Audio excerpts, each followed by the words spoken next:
Sur le Minitel de la 5e, Victor et cousin William vous permettent de devenir multilingue. Si vous voulez tester votre niveau en anglais, en allemand et en espagnol ou faire un séjour linguistique à l'étranger, connectez-vous sur le 3615 5e.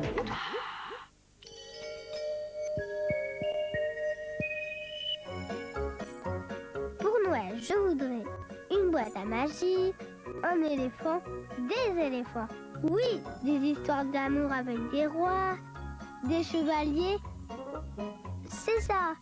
Et aussi des monstres et un crocodile de salon. Et puis des fées et des maisons avec des yeux.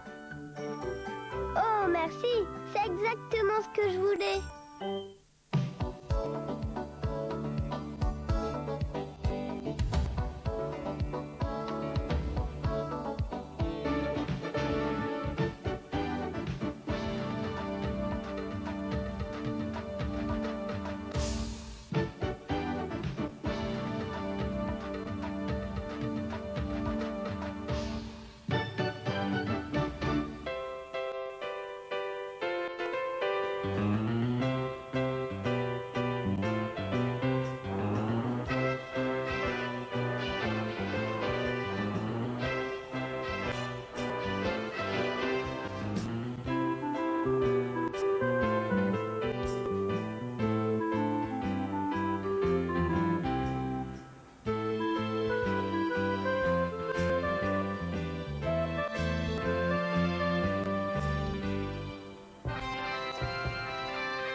Hello, my name is Victor, and I want to learn English.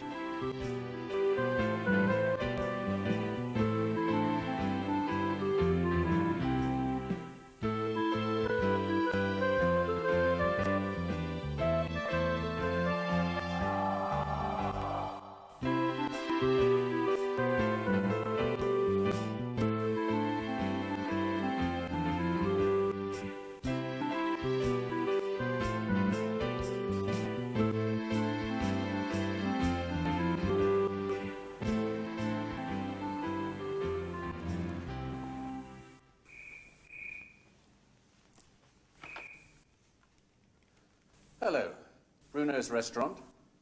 Good morning. I'd like to reserve a table for tomorrow evening. Yes. For how many? For two, please. And we'd like a quiet table. All right. I can give you a side table in the restaurant. What time is it for? Around 8 p.m. That's fine. Sorry, what name is it, please? Mr. P. Clark.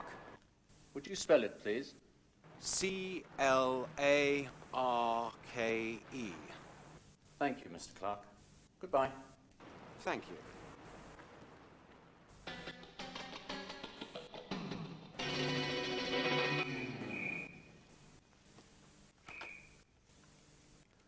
Hello, Bruno's restaurant.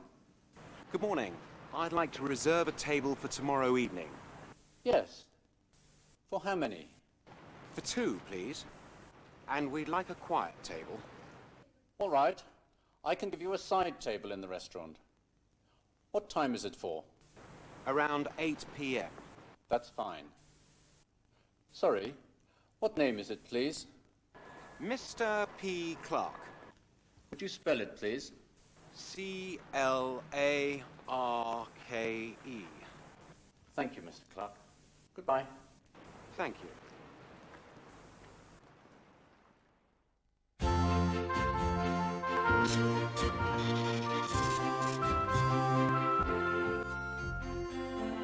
I'd like to reserve a table for tomorrow evening.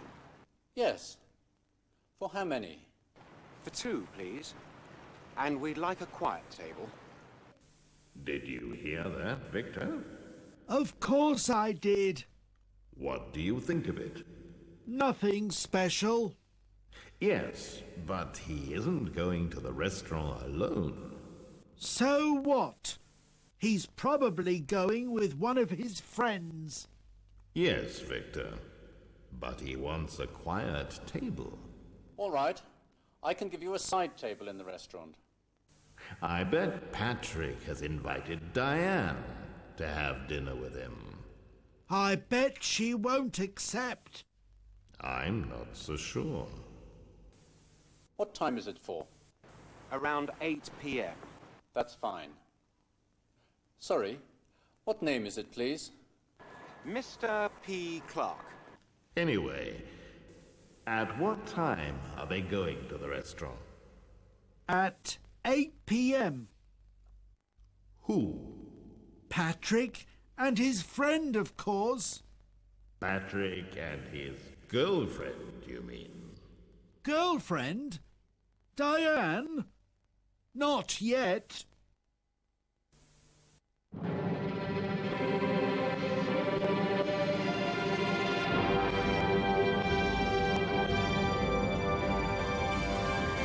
Patrick rings Bruno's restaurant to reserve a table for two for the following evening.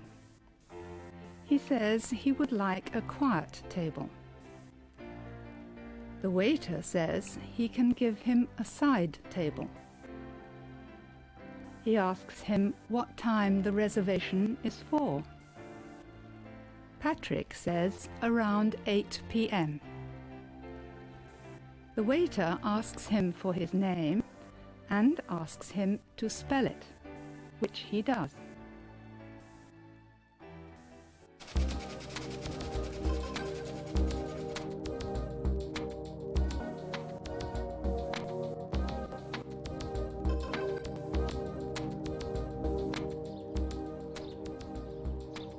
Who do you usually take out to dinner, Victor? I certainly don't go out with other people's girlfriends. And what sort of restaurant do you prefer? I like pizzerias. What about you? What sort of restaurant do you prefer? Pizzerias? Italian restaurants? Fast food? Indian restaurants? Or Chinese? Personally, I like French food. And who do you usually take out to dinner? Your wife? Your husband? Your mother-in-law? Business partners? Girlfriend? Boyfriend? A friend? Some friends? The whole family? And who pays? Personally, I like to have a quiet dinner with a few friends. He's never taken me out to dinner.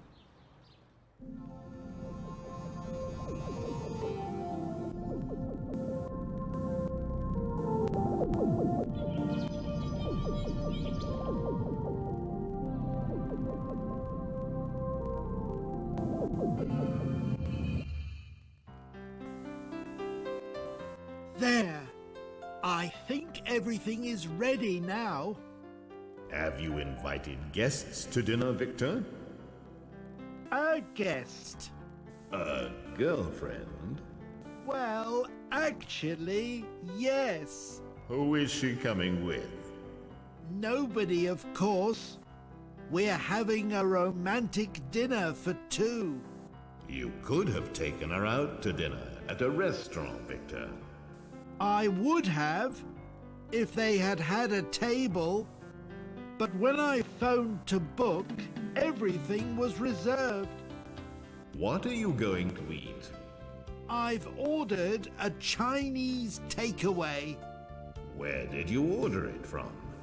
A good Chinese restaurant I know. The cook is a friend of mine. Really? A Chinese takeaway for a romantic meal. You could have prepared some French food, or better still, Italian food. It's none of your business. I enjoy Chinese food, and so does my girlfriend, thank you very much. Ah, here it is. Just what I was waiting for.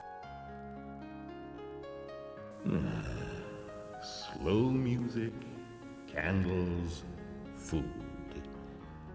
There seems to be something missing, Victor. Your girlfriend is late. You will have to wait a little longer. Are you hungry? Yes, but I can wait. Are you sure she accepted your invitation? Of course she accepted. There must be a reason for the delay. Oh, yes, I'm sure there's a good reason, Victor. I bet somebody else has taken her out for a romantic dinner with real romantic food in a real romantic restaurant.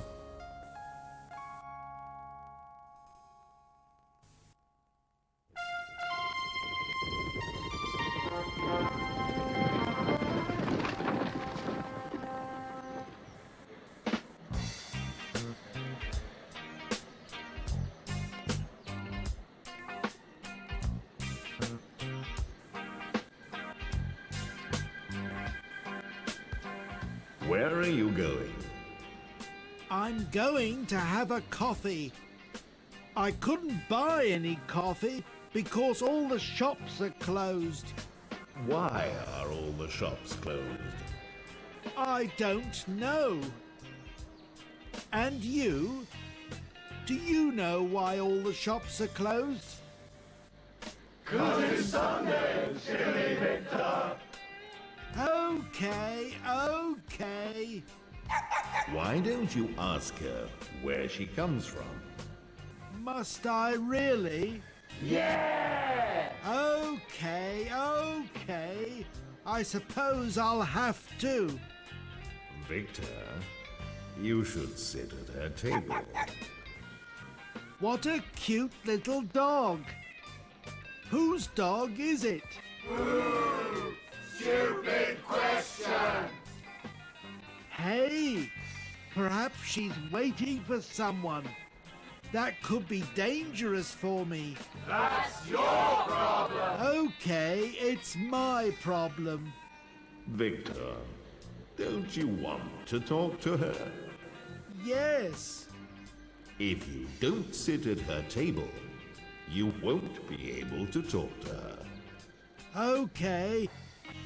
Excuse me, Mrs. or Miss. Miss.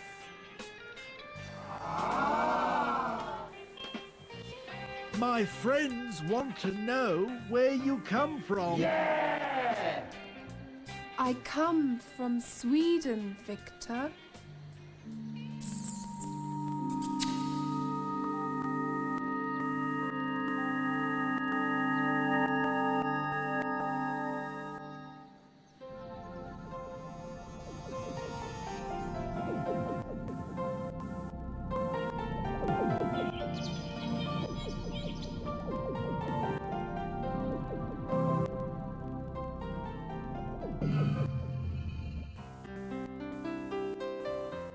You won't believe what I'm about to tell you. Oh, no? A friend, a girlfriend, has accepted my invitation to dinner. You must be joking. I'm not joking. It's true. She'll arrive soon. You'll see. I don't believe it, Victor.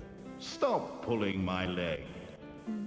But I'll stay for a while to see.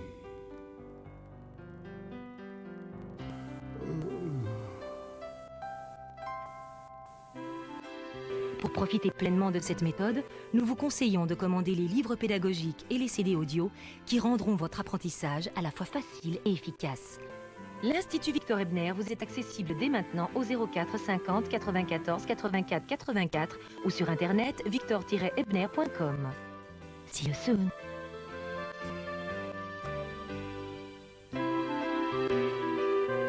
I hope you all enjoyed yourselves.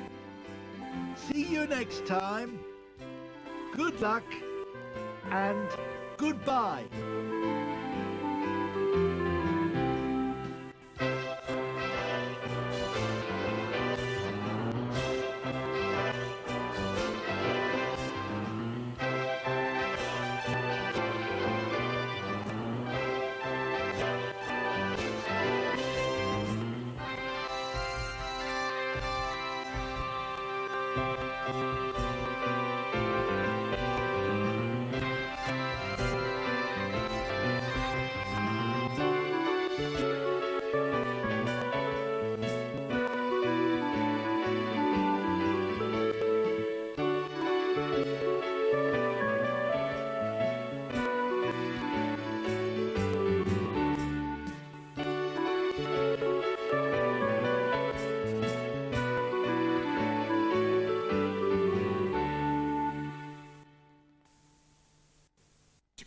Retrouvez ce programme en vidéocassette.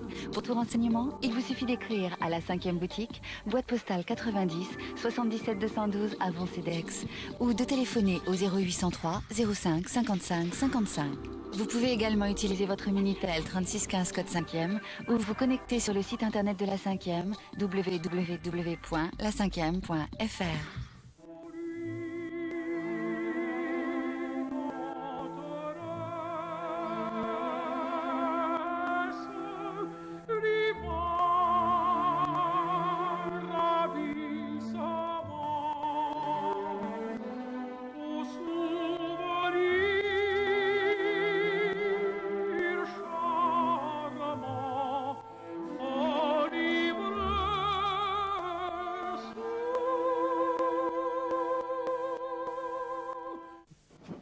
Mais que se passe-t-il? C'est le prince là-bas ou Dandino? Ça doit être le lendemain du bal. Mais c'est le bracelet de Cendrillon que nous devons retrouver, non pas une chaussure. Et avec tout ce monde qui n'arrête pas de changer d'identité. Quel sac de nœuds!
pour les fêtes, comment glisser une pointe d'amour dans vos chapons, poissons, calissons. Mesdames et messieurs, nous allons faire le tour de ce patrimoine breton. Et pas seulement. Jean-Luc Petit-Renaud nous révélera les traditions festives de la Savoie, de l'Alsace, du Sud-Ouest, car chacune a ses saveurs, ses parfums, son velouté, ses couleurs. Si ça, c'est pas un plat de fête, les enfants, je ne m'y connais plus. Carte postale gourmande spéciale fête, du dimanche au vendredi à midi et à 19h sur le câble et le satellite.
Le jour se lève sur les faubourgs de Kobe.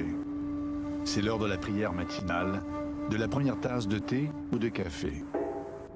C'est aussi le dernier moment de calme avant le tumulte des autoroutes et du transport en commun.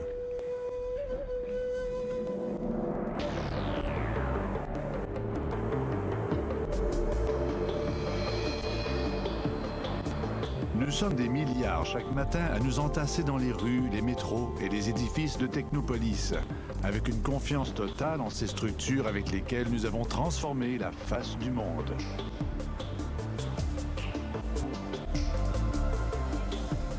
Jusqu'à ce qu'un jour, la nature que nous pensons avoir domptée vienne nous rappeler que c'est elle la plus forte.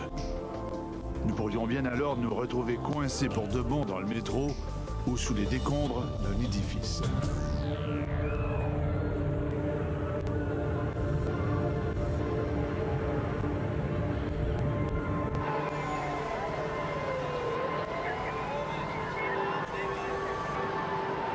Kobe, au Japon, a connu en 1995 un tremblement de terre aussi terrible qu'inattendu. Quelques sinistres secousses ont suffi pour transformer la vie de ses habitants en un cauchemar inimaginable.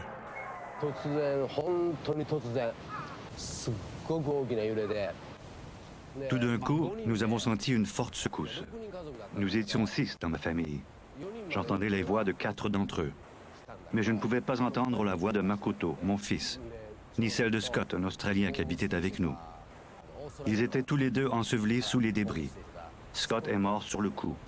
Mais je pouvais entendre mon fils et j'ai tenté de le tirer par les jambes. Je ne pouvais pas le déplacer parce qu'il était pris sous le béton. J'allais et venais en essayant de le sauver, mais ses jambes se refroidissaient peu à peu. Alors, j'ai réalisé que c'était la fin.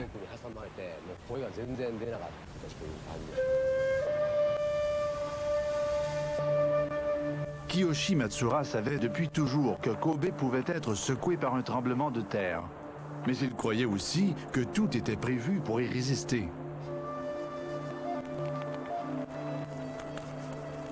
De nombreuses villes à travers le monde sont construites dans des zones où les risques de catastrophes naturelles sont importants. Leurs habitants font confiance à la science et à la technologie moderne pour leur éviter le pire.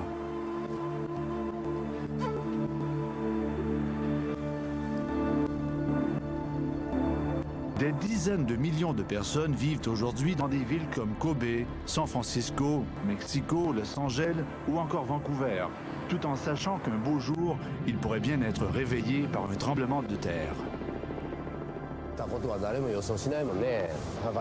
On ne pouvait pas prévoir qu'il y aurait des morts. C'était impossible de se préparer à ce qui est arrivé.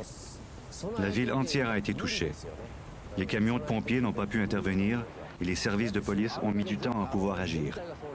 Sur le coup, je ne me suis pas demandé s'il y avait des responsables. Mais ce que je sais, c'est que pour éviter que de telles choses se produisent à nouveau, il faut que les autorités mettent sur pied un système dans lequel toute la population pourra participer en cas de séisme.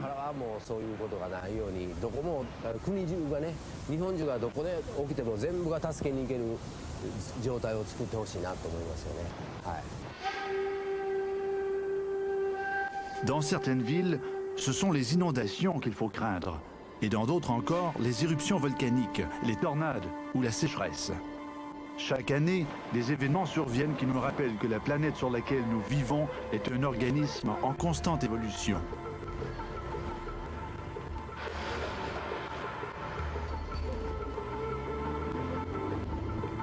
Une fois, c'est la Chine qui est touchée. Une autre fois, c'est la Turquie ou l'Amérique centrale. Mais il arrive aussi que le désastre se produise tout près de chez nous, au moment où on s'y attend le moins, prenant les services publics au dépourvu.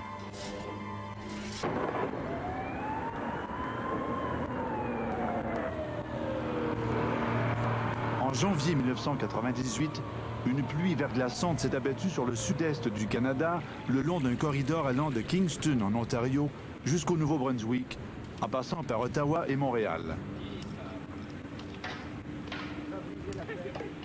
La tempête, qui a également touché le nord-est des États-Unis, a duré 5 jours. Elle a laissé près de 90 mm de verglas. Bilan, 200 communautés au Québec et 57 en Ontario ont été déclarées sinistrées. Des dizaines de milliers de foyers ont été privés de courant durant des semaines en plein milieu de l'hiver. Le métro, tout le réseau est en arrêt. Le réseau au complet est en arrêt. Au siècle dernier, le même phénomène aurait eu très peu de conséquences sur la vie des gens. À l'époque, on se chauffait et on faisait la cuisine au bois. Ce qu'on a appelé la crise du verglas a été, en fait, la crise de l'électricité. Car aujourd'hui, 80% des Québécois utilisent l'électricité pour chauffer leur maison. Un contingent de 12 000 soldats de l'armée canadienne a dû être déployé pour venir en aide à une population démunie devant l'ampleur de la catastrophe. 1000 pylônes électriques sont tombés. 120 lignes de transport d'électricité ont été endommagées. Les dégâts ont été évalués à 7 milliards de dollars. Est-ce que Québec en était prêt pour affronter une telle crise? La réponse est non. Il y a eu un manque d'anticipation réel. Hydro-Québec n'avait pas simulé une crise de cette envergure. Il n'avait simplement que des simulations sur des lignes bien spécifiques et non pas sur la province en général. Hydro-Québec l'a même reconnu qu'il y avait un manque d'anticipation d'un événement de cette envergure. C'est généralement le cas. Les crises, on le sait, c'est une probabilité de 0,501%. Donc c'est une probabilité très faible. Mais justement, ce qui se passe avec des crises d'envergure, c'est toujours une probabilité très faible avec un impact très important. Donc il faut gérer en même temps une basse probabilité et un impact important. C'est exactement ce qui s'est passé avec la crise de l'électricité. Une probabilité très faible, un impact très important qui a touché 3 millions de personnes. D'un autre côté, des choses absolument admirables s'est fait au niveau d'Hydro-Québec. Enfin, les monteurs de ligne étaient les héros. Ils ont déplacé des moyens technologiques très importants. Ils ont pris la crise très sérieusement. Leur communication était bien faite. Donc, il y a eu des bons coups qui se sont faits. Et on a eu la chance au Québec de simplement, je veux dire simplement, c'est tout à fait horrible, mais on a eu 30 morts reliés directement, 30 décès reliés directement à cette crise de l'électricité, alors que dans d'autres pays, ça se serait mesuré en milliers. Par contre, on a eu beaucoup de chance. Et on a eu beaucoup de chance parce qu'il y a eu un 2 jours de redoux. Les simulations que nous avons fait nous au HEC veut dire que si on n'avait pas eu ce redoux quand le verglas est arrivé et puis ça s'est calmé un petit peu, ce qui nous a permis de se mettre en place, on aurait eu certainement entre des 1000 et 15 000 morts.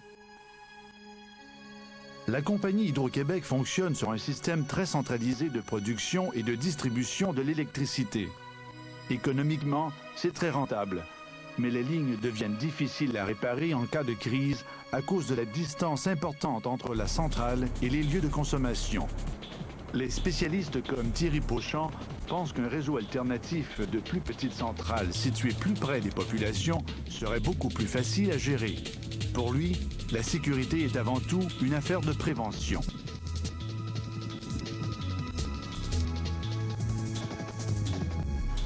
Les tempêtes de verglas d'une telle envergure ne se produisent pas souvent dans l'est du Canada.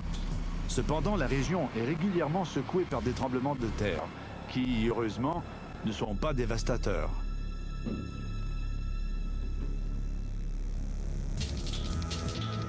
C'est ici, à Ottawa, que se trouve la Commission géologique du Canada. Le département de sismologie étudie tous les mouvements sismiques qui se produisent au pays et même à travers le monde, et ce, grâce à un réseau de satellites qui observe la planète 24 heures sur 24.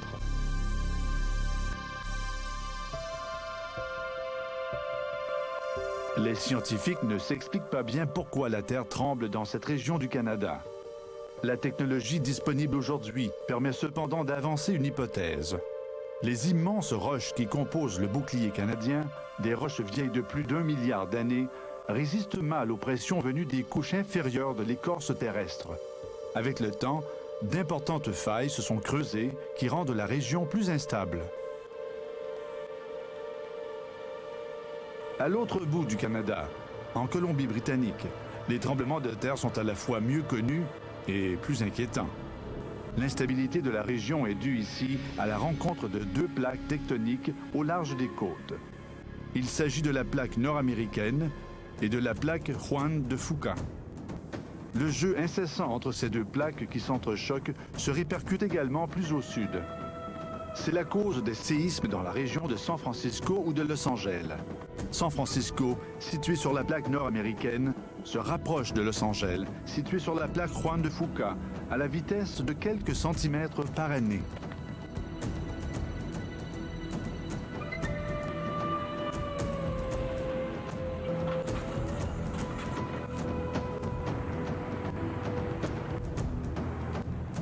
La menace de tremblement de terre n'enlève rien à l'attrait qu'exerce sur ses habitants et sur les touristes toute la côte pacifique de l'Amérique du Nord, de la Californie à l'Alaska.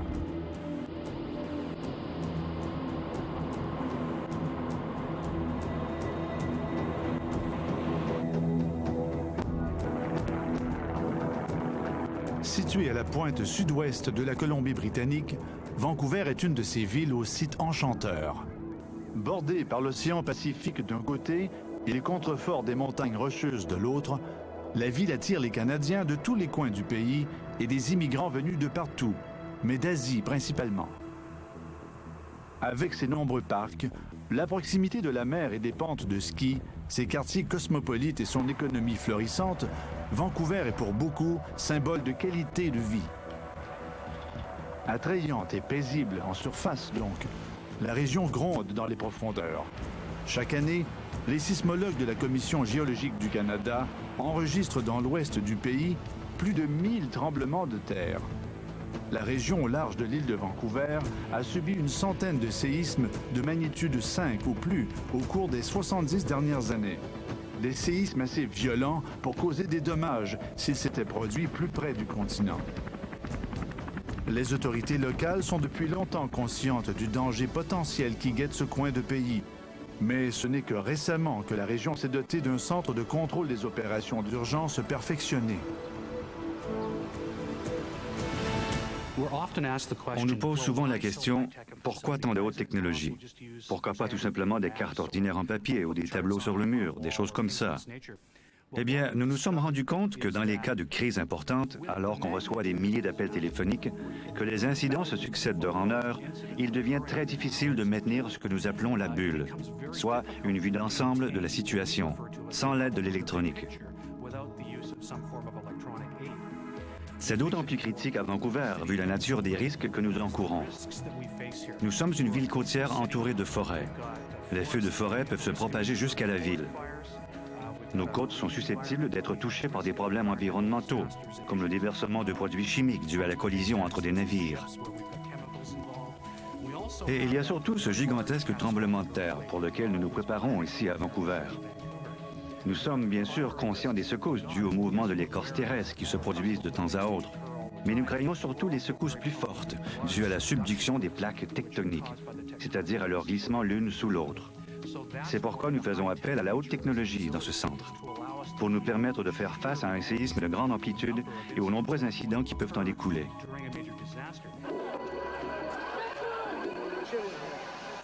Lors d'importantes émeutes après un match de hockey de la Coupe Stanley en 1994, les autorités de Vancouver s'étaient rendues compte de leur inefficacité à gérer la situation. Les différents corps de police et les services de pompiers des environs avaient eu toutes les peines du monde à communiquer entre eux et à coordonner leurs opérations par faute de disposer de la technologie et des installations adéquates.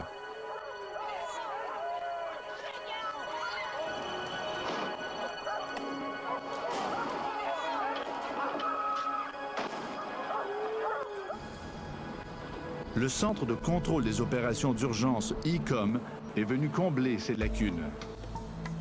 Les installations du Centre des opérations d'urgence font appel à de l'équipement de haute technologie. Le nombre et la variété des antennes sur le toit donnent une idée de tout l'arsenal déployé au niveau des communications. Un récepteur GPS, le système de positionnement global, effectue l'encodage de l'information dans tout l'immeuble. Les possibilités de télécommunication sont multiples et peuvent passer par un service de téléphonie radio de 800 MHz ou encore par un lien satellite. En cas de nécessité, les appareils de radio amateurs peuvent également prendre la relève.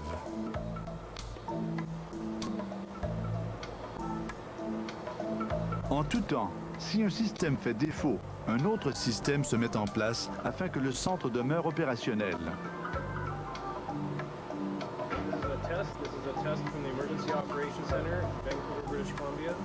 3 niveaux d'intervention sont rassemblés dans un même immeuble. Les services municipaux de sécurité publique et d'incendie, les services régionaux et le centre d'urgence 911. L'intégration de ces 3 paliers permet une meilleure circulation de l'information et un processus de prise de décision plus efficace au niveau des secours. Operations Chief is Terry and Tim. Communications is Jody, Ross DeBeaver and Derek Bailey. Les divers services du centre ICOM organisent régulièrement des simulations afin de mettre au point leur système de communication et de rendre toujours plus rapide et plus efficace leur méthode d'intervention. Ces simulations sont organisées par des équipes polyvalentes très compétentes, composées de professionnels et de bénévoles. Des militaires, des mécaniciens, des ingénieurs et des secouristes sont régulièrement appelés à participer à de tels exercices. Dans plusieurs points stratégiques de la ville, les services d'urgence ont entreposé l'équipement mobile nécessaire à leurs interventions. L'équipement que nous emportons convient à tout type de catastrophe, qu'elle soit provoquée par une inondation, par un tremblement de terre ou même par des armes de destruction massive. Nous avons une équipe médicale, une équipe complète de secouristes, des escouades canines, du matériel technique et des cordages spéciaux pour stabiliser les édifices, faire de l'étayage, rescaper les victimes et entrer dans les espaces confinés. Une fois sur les lieux de la tragédie, la recherche des victimes est la priorité. Ces victimes peuvent être ensevelies sous des décombres. On fait donc appel à des senseurs de plus en plus sophistiqués et à des caméras aux objectifs très sensibles. Ceci est sans doute l'outil à tout faire de la fouille technique. C'est un dispositif d'écoute hypersensible et hyper précis. Et ceci est l'émetteur principal. Ça vous permet de faire plusieurs choses. Vous pouvez filtrer le bruit ambiant. Et un seul appareil peut alimenter jusqu'à 6 capteurs pour couvrir une très grande superficie et entendre soit les appels de la victime, des coups frappés ou autre chose à travers une grande distance.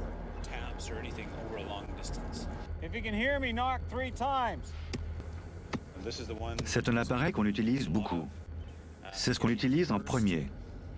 Ensuite, on prend la caméra de recherche. C'est une caméra fantastique. Elle se replie pour se glisser dans tous les recoins. Elle s'allonge jusqu'à près de 3 mètres.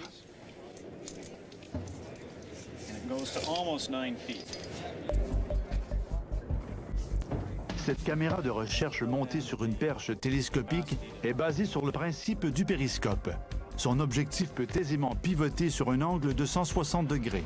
Elle permet ainsi de voir dans des zones tout à fait inaccessibles autrement.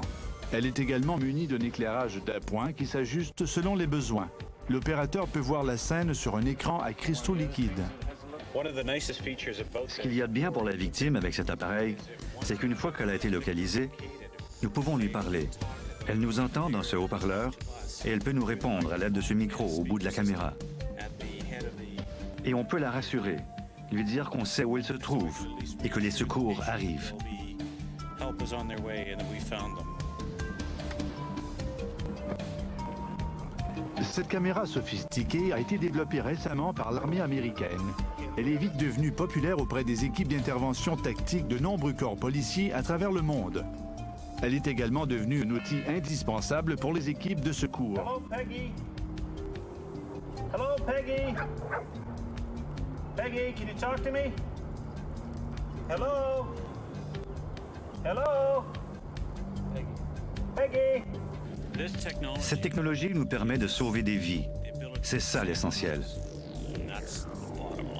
Malgré toute la technologie dont elle dispose, les équipes de secours ne sauraient se passer d'un allié de longue date. C'est cette caméra qui fait le gros du travail.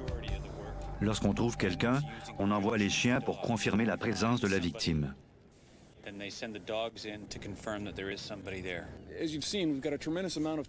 Comme vous pouvez le voir, nous avons énormément de technologie avec nous aujourd'hui. Mais l'odorat du chien est toujours le meilleur outil que nous possédons. Le chien est très polyvalent. Il peut grimper, creuser, ramper. Son odorat est encore notre meilleur outil. Les chiens ont été utilisés durant la Première Guerre mondiale et durant la Deuxième Guerre mondiale. Ils ont été utilisés durant la guerre de Corée pour toutes sortes de tâches. Protection de soldats, recherche de blessés. Et aujourd'hui, à travers le monde, la plupart des équipes de secours en milieu urbain utilisent les chiens justement à cause de leur odorat de loin supérieur à celui des êtres humains. Pendant que certains s'activent à la recherche des victimes, d'autres secouristes installent le campement. En quelques heures, les génératrices, les dortoirs, les toilettes, les filtres à eau et la cantine devront être fonctionnelles. Ces installations sont prévues pour fonctionner de façon autonome pendant 1 ou 2 semaines. Okay, you guys are going to stay and give them a head? Yeah, we'll stay and give them a head. Okay, we're going to start taking your gear back here. You guys are on your own now, so I'm going to be heading back. Where do you want her, guys? We'll put her on the dolly. On the dolly, okay. Sure. Breathing okay still, no problems? La capacité à fournir rapidement des premiers soins aux victimes est un des éléments clés de tout service d'urgence. C'est pourquoi les installations comprennent un hôpital ambulant où les médecins déplacés sur le terrain pourront prodiguer les traitements de première heure.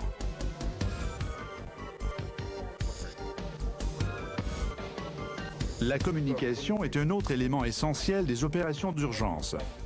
Des ingénieurs et des opérateurs se chargent d'établir le plus rapidement possible, via satellite si nécessaire, le contact avec le centre ICOM ou tout autre centre dans le monde qui assurera le contrôle des opérations. Avec ce type de téléphone satellite, on peut établir la communication en 1 minute. L'antenne, c'est ça. On la pointe en direction du satellite, on active le téléphone qui confirme notre localisation et le verrouillage de la transmission satellite. On est alors prêt à placer l'appel. La journée a été longue pour tout le monde. L'exercice est très sérieux.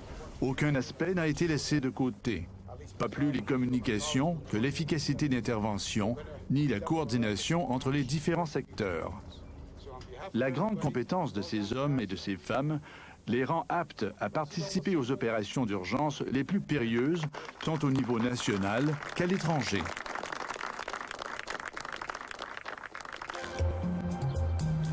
Il ne faut pas s'y tromper. Derrière sa façade transparente, l'édifice du centre ICOM cache un véritable bunker. L'architecture et la construction de ce centre ont été pensés de façon à assurer le maximum de résistance, même dans les situations les plus graves. La structure peut résister à de puissants séismes, les murs sont à l'épreuve des bombes et les vitres sont blindées à l'épreuve des balles. L'immeuble est entouré de senseurs qui analysent en permanence l'air ambiant. Si la pollution devient importante ou si un agent chimique est détecté, la ventilation de l'immeuble est automatiquement coupée et l'air est filtré à travers une série de panneaux. À l'intérieur de l'immeuble se trouve également un système de purification d'air. Tout cela assure la survie des équipes d'urgence qui dirigent les opérations de secours. Le centre dispose de multiples sources d'alimentation énergétique pour faire fonctionner ses opérations. En cas de panne de courant, le bâtiment dispose de 2 génératrices au diesel ainsi que de puissantes piles pouvant assurer le fonctionnement du système informatique de rechange entreposé dans le sous-sol, dans un local doublement protégé. Malgré la sécurité et la solidité du centre, tous les réseaux de câbles sont doublés et même triplés dans certains cas. Rien n'est laissé au hasard. On a même prévu des vivres et de l'eau potable suffisants pour subvenir aux besoins d'une 50aine de personnes pendant 2 semaines et aussi une salle d'entraînement pour les secouristes. Le recours à la haute technologie dans la gestion des situations d'urgence est un phénomène relativement récent, mais qui, comme partout ailleurs dans la société, prend dorénavant une place très importante. Une connaissance précise et détaillée des événements est primordiale pour assurer une prise de décision appropriée. Dans le passé, pour connaître l'état de la situation, les services de secours devaient se rendre sur place. Ce n'était pas toujours facile. Quand survient un cataclysme, les routes et les ponts peuvent être coupés ou endommagés. Les pylônes électriques peuvent se mettre en travers de la chaussée. Aujourd'hui, c'est grâce aux images satellites et aux prises de vue aériennes à partir d'hélicoptères munis de caméras numériques à infrarouge que les autorités peuvent se faire une idée détaillée de la situation.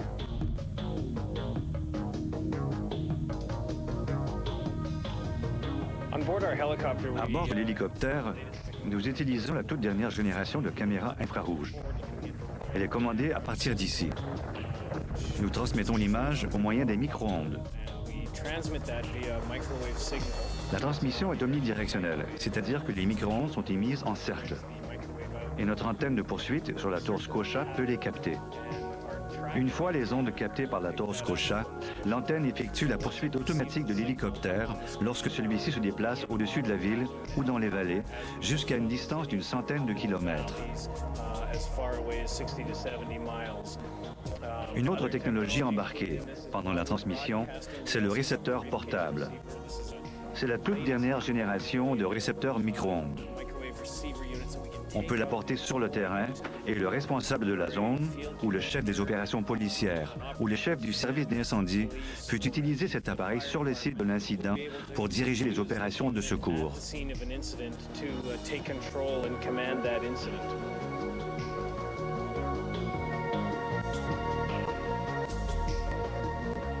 Les données arrivent de partout. Médias, hélicoptères, satellites, caméras numériques, Internet, différents services municipaux, régionaux, nationaux et même internationaux. Elles sont gérées grâce à l'informatique qui est devenue un outil incontournable.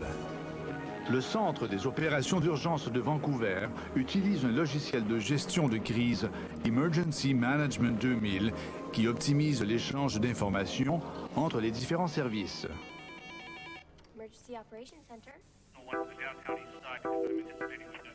Ce logiciel complexe a été développé conjointement au Canada et aux États-Unis.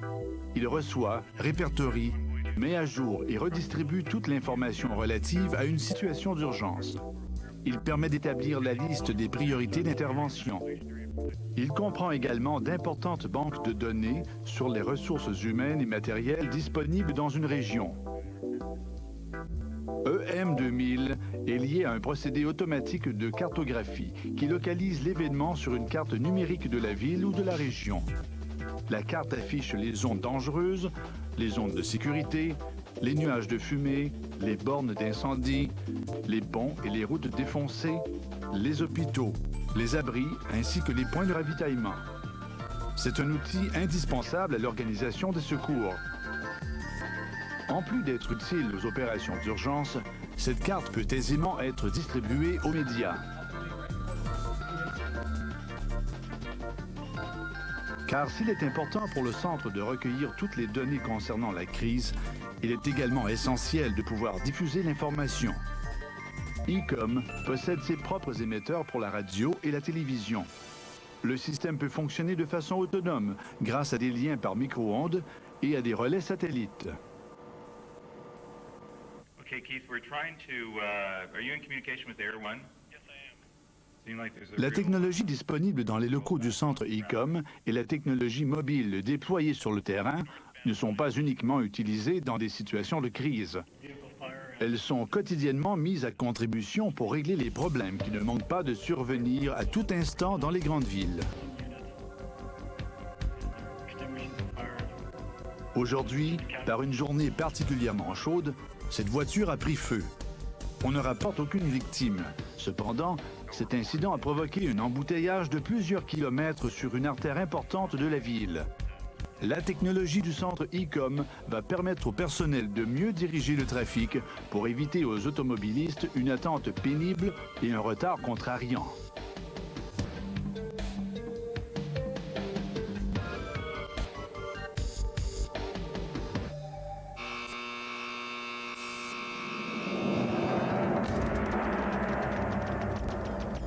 Un peu plus tard dans la journée, les équipes du centre e-com sont en état d'alerte.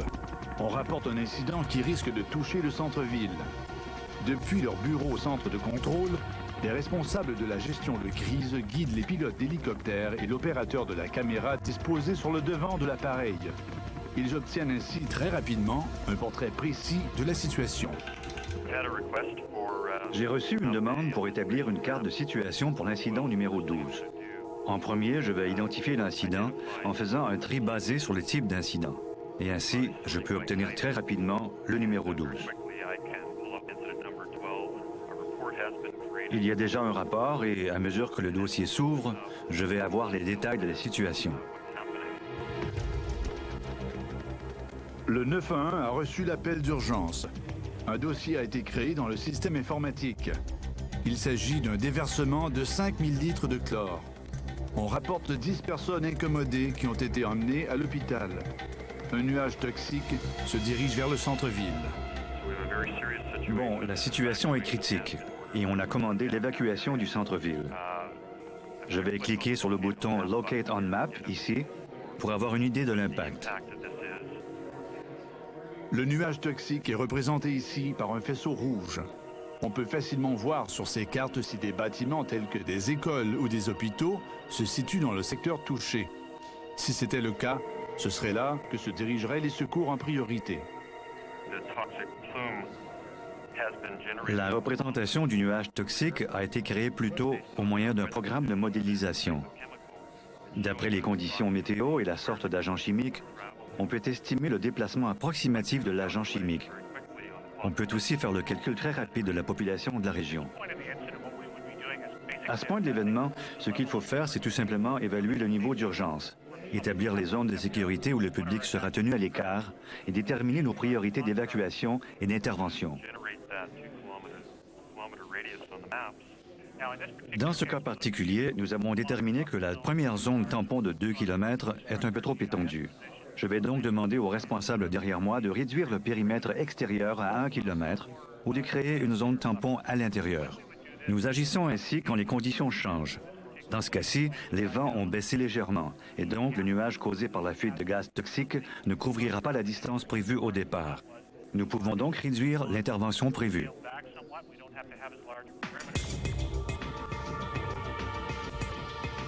Souvent, dans les situations d'urgence, le centre de contrôle établit 2 zones de sécurité. La première qui délimite la zone dangereuse dans laquelle les secouristes devront intervenir et la seconde où devra se réfugier la population. Pas à pas, toute l'information est intégrée dans le système informatique qui peut ainsi produire de minute en minute un rapport sur l'état de la situation. Avec ce système, nous pouvons aussi créer des tableaux qui sont utiles pour faire le point au cours d'une catastrophe ou pour produire des déclarations d'incidents qui aideront les hauts responsables à prendre des décisions. Les déclarations d'incidents sont aussi envoyées au gouvernement provincial et fédéral pour les inciter à envoyer de l'aide supplémentaire et pour les informer de la situation sans avoir à décrocher le téléphone. Tout se fait automatiquement, sans accroc. Le système fait 90% du travail et nous effectuons des réglages selon nos besoins. Un tel système ne peut être efficace que s'il est basé sur une connaissance rigoureuse de toutes les infrastructures et de toutes les composantes de la ville et de la région, les ruelles comme les autoroutes, les maisons comme les gratte-ciels. Surtout, il faut avoir répertorié tous les éléments qui représentent un risque pour la population. Un des plus gros problèmes qui se présentent au tout début, c'est d'essayer de déterminer l'impact de la catastrophe. J'ai dans ma main un ordinateur que les services de police, les pompiers, les ambulanciers ou tout autre membre d'un service d'urgence et aussi le public en général peuvent utiliser pour enregistrer rapidement leurs observations sur le terrain et envoyer cette information vers le centre de contrôle. Une fois l'information acheminée ici, nous pouvons l'ajouter aux déclarations d'incident et aux comptes rendus de situation afin d'obtenir rapidement une vue d'ensemble des dommages possibles et d'établir les priorités d'intervention sur le terrain afin de venir en aide à la population. Je peux faire un gros plan sur la carte de la ville, identifier rapidement les installations les plus vulnérables, hôpitaux, écoles, toutes zones touchées. On peut aussi brancher un système de positionnement global à cet ordinateur pour identifier rapidement et à tout moment notre position sur ces cartes. Je peux aussi prendre des photos des dégâts et de la situation sur le terrain, ajouter ça à mes déclarations et transmettre l'information au centre de contrôle, par cellulaire, satellite ou même tout simplement par courriel. Ce qui est extraordinaire, c'est que le système fonctionne sur un ordinateur de poche et que tout le monde peut l'utiliser, surtout les premiers intervenants. C'est tout l'avenir de la gestion de crise, là, dans ma main. ICOM est un centre de recherche et développement en nouvelles technologies pour la gestion de crise. C'est également un centre de formation réputé. Quand la salle de contrôle n'est pas en opération, elle sert à la sensibilisation et à la formation des intervenants dans les nombreux domaines qui composent le tableau complexe de la gestion de catastrophes. Vancouver est sans doute l'une des villes les mieux équipées en Amérique du Nord pour l'intervention dans des situations de crise. Heureusement, Vancouver n'a pas vécu de grandes catastrophes depuis que le centre est opérationnel. Pour mettre au point la formation du personnel et la technologie de pointe utilisée ici, les spécialistes du centre ICOM ont bénéficié de l'expérience de villes comme Kobe au Japon.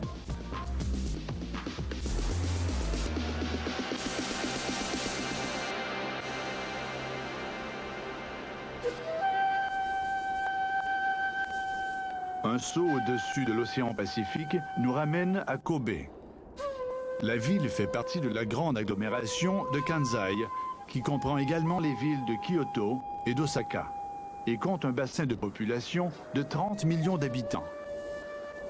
À l'aube de ce 17 janvier 1995, les premières lueurs du jour tardaient à percer la nuit hivernale. Rien ne laissait présager le réveil brutal des habitants de Kobe. Il était 5h46 précisément quand la première secousse s'est fait sentir. La terre a tremblé pendant une dizaine de secondes, les 10 secondes les plus longues et les plus violentes de l'histoire de toute la région. Même la Deuxième Guerre mondiale n'avait pas fait autant de dégâts à Kobe. Le bilan de ce séisme connu comme la catastrophe du grand Hanshin Awaji est considérable. 6 400 morts, 40 000 blessés, plus de 300 000 sans-abri, plus de 600 000 maisons ou immeubles endommagés ou détruits. Panne d'électricité, de téléphone et pénurie d'eau potable. Heureusement, le tremblement de terre a surpris les gens dans leur cuisine en train de préparer leur petit déjeuner. À 7 heures du jour, les trains et les bureaux étaient encore vides. Quelques minutes de plus et la tragédie aurait été incommensurable.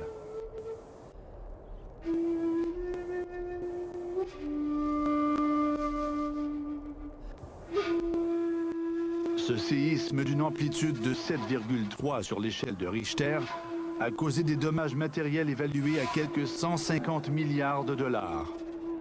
Quelques instants ont suffi pour transformer la ville de Kobe en un chaos indescriptible.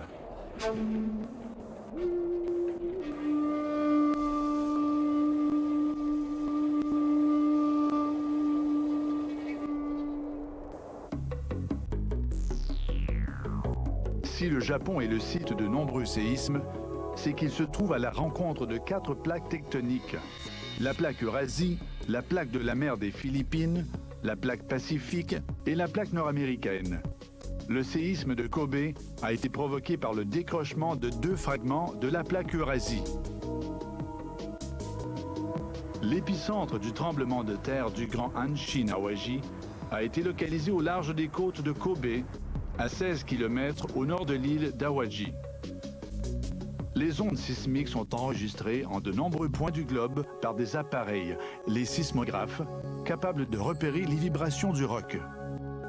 À Kobe, les sismographes ont parfaitement fonctionné. C'est la transmission de l'information qui a fait défaut. Les moyens de communication n'ont pas résisté au choc du séisme et ce n'est qu'une demi-heure après la première secousse que les autorités de Tokyo réalisèrent ce qui était en train de se produire.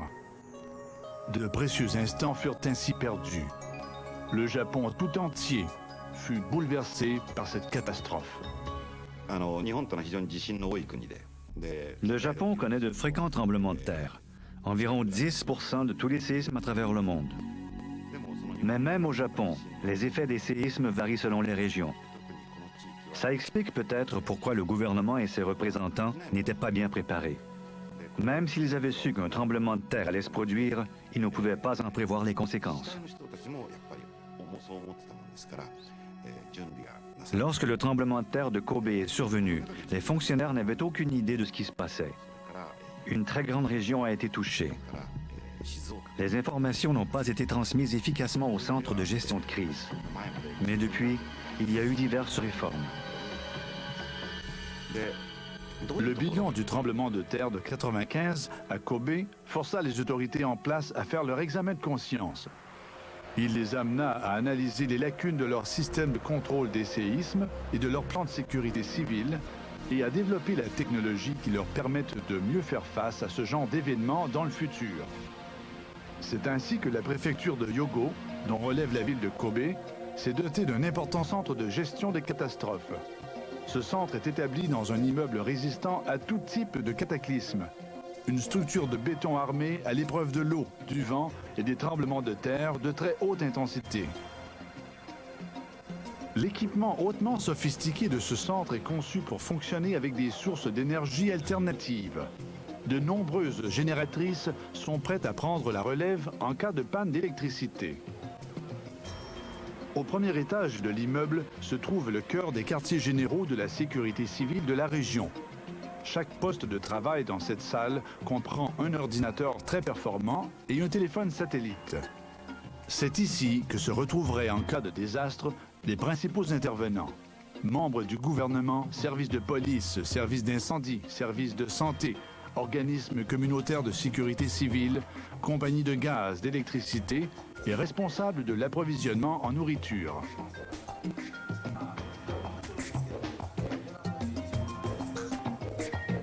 Des scientifiques sont en train de développer actuellement un procédé d'éclairage de l'immeuble par la lumière solaire.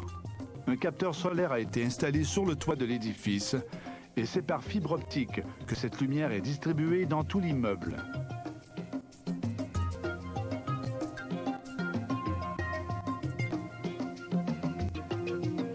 L'ensemble du réseau de communication est assisté par le réseau de communication par satellite Hyogo qui comprend 164 stations terrestres. Un tunnel d'une centaine de mètres relie le centre de gestion de crise de la préfecture de Hyogo au bâtiment administratif de la région. Tout est en place pour que ce centre névralgique puisse fonctionner dans la pire des situations.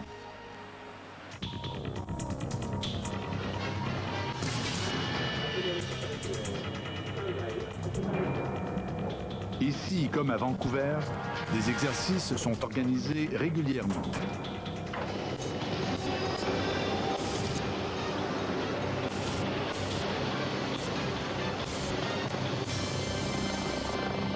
Dans l'état actuel des connaissances scientifiques, et aussi loin que les longues vues des spécialistes permettent de voir dans le futur, nulle technologie ne peut empêcher un tremblement de terre de se produire. C'est sur le plan de la prévention des dommages que les scientifiques travaillent actuellement. Entre la première secousse et la deuxième, les spécialistes disposent de quelques précieuses secondes pour intervenir.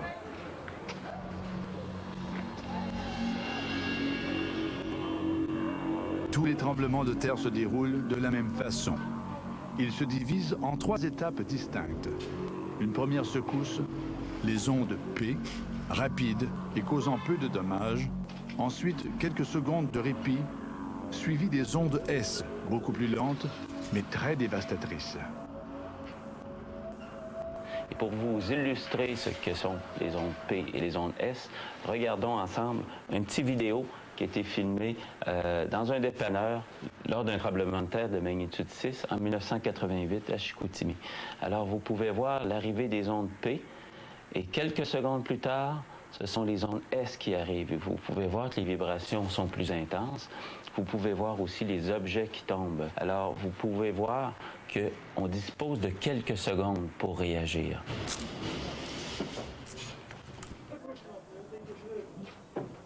En réussissant à exploiter les précieuses secondes entre les 2 séries d'ondes sismiques, les centres de gestion de crise pourront sauver des milliers de vies.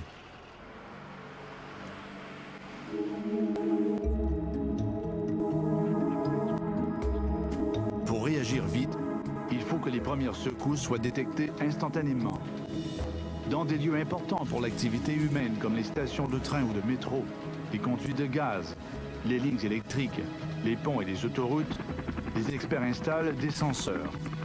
Si un incident survient, un système de commutateur automatique fermera le courant électrique ou l'approvisionnement en gaz par exemple, ce qui permettra d'éviter le déraillement d'un train ou encore un incendie. Des puces électroniques placées en des lieux stratégiques et reliées au réseau informatique des salles de contrôle fournissent une information de première main qui servira à diriger les secours d'urgence. C'est une évidence. Un cataclysme ne devient désastreux que lorsqu'il se produit dans une zone habitée. En plein milieu de l'océan, les tremblements de terre et les pluies diluviennes passent inaperçus. La responsabilité de l'homme quand surviennent ces catastrophes naturelles devient, par le fait même, évidente aussi. La voie du futur, avec un grand L, la voie du futur, c'est une éthique appliquée.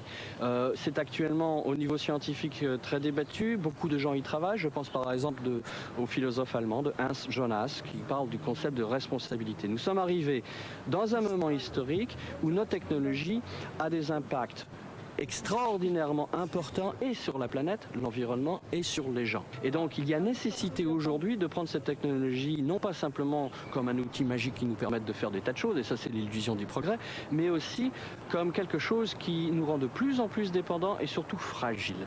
Et donc ce concept de responsabilité, il faut le prendre, il faut l'opérationnaliser, il faut le faire rentrer et dans nos gouvernements et dans nos entreprises et dans la population en général, parce que nous sommes responsables de notre grandeur.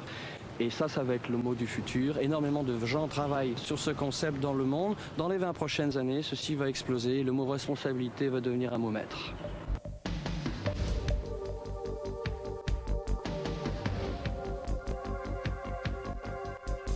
Malgré toute la technologie à la disposition des centres de gestion de crise, toutes les villes n'ont pas un plan de sécurité civile efficace. Il faut parfois qu'une catastrophe survienne pour que les administrations municipales et les gouvernements mettent sur pied des mesures d'urgence pour agir vite quand les éléments se déchaînent et mettent la ville en état de siège.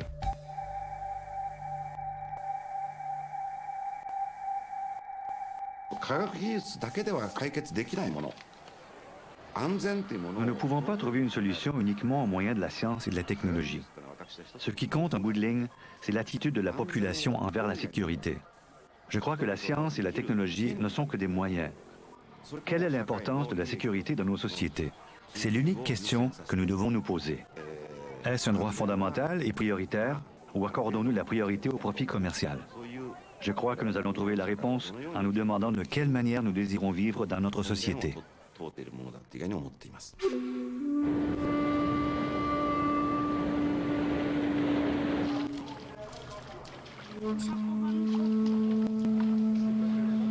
Cependant, quand on fait le tour des grandes villes du monde, les nouvelles sont plutôt bonnes. Pour tenter de réduire le nombre des victimes, un peu partout, les normes de construction sont renforcées afin d'améliorer la sécurité des édifices et des infrastructures routières.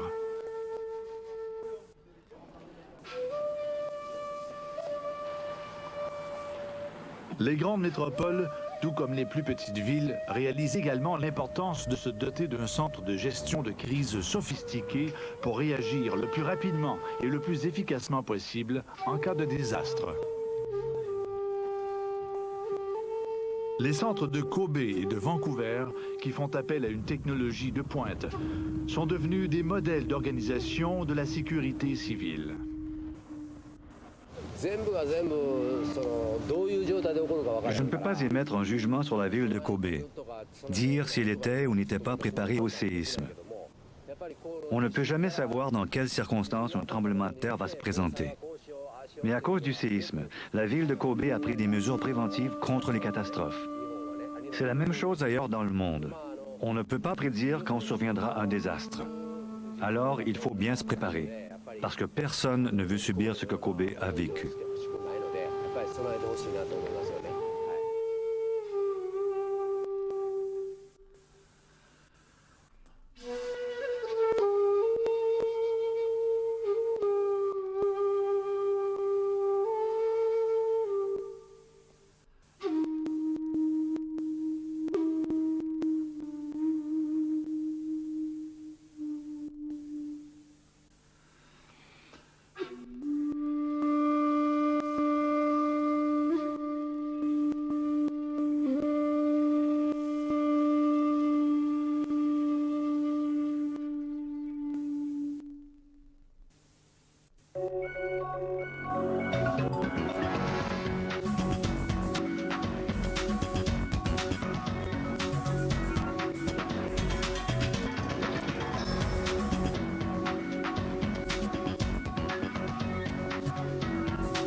Je vous retrouve tout à l'heure à partir de 8h45 sur le plateau des maternelles. Notre discussion du jour portera sur le bilinguisme. Le bilinguisme dès le plus jeune âge, est-ce un atout pour la scolarité des enfants et pour leur ouverture sur le monde? Quels sont les écueils à éviter? Avec nous pour en parler, une sociolinguiste, une sociologue et des parents. Quant au professeur Marcel Ruffo, il répondra bien entendu à notre question du jour. Mon enfant n'est pas propre et il doit rentrer à la maternelle. Que faire, professeur? À tout à l'heure.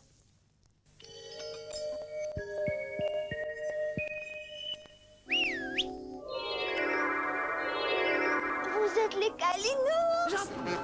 Comment les Kalinours vont empêcher le méchant magicien de régner à la place de la princesse?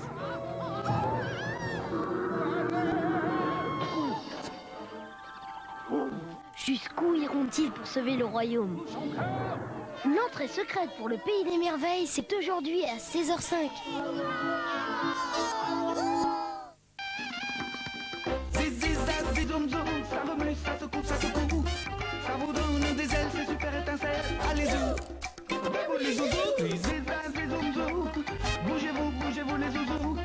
Pour entrer dans la danse, suffit d'être bouzou et on prend la cadence.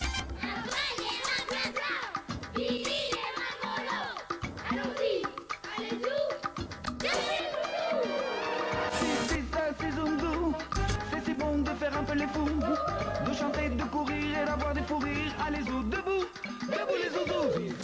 C'est zouzou, dakodak, dakodak les zouzous. On n'attend plus que vous pour faire les 400 coups. Debout les zouzous.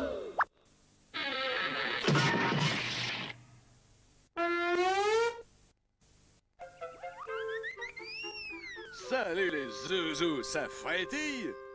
Oui, oncle Gizmo, ça roule les billes. Toujours sûr de vouloir aller camper? Sûr et certain, on va où?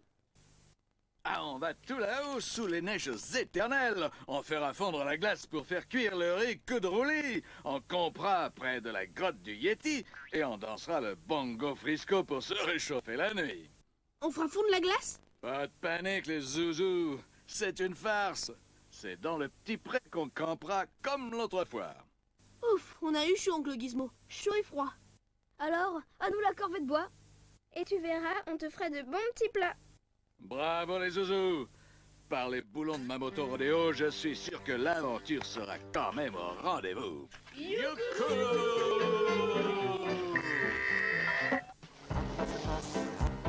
C'est Rolly Polly Oli, mini malin tout rond. Au pays des cercles et des sphères, c'est bien lui le plus mignon. Oh oui. Youpi. Hurrah. Hurrah. Au pays des cercles et des sphères, avec lui tout tourne rond. C'est Rolly Polly Oli, mini malin tout rond. Au pays des cercles et des sphères, c'est bien lui le plus mignon. Oui.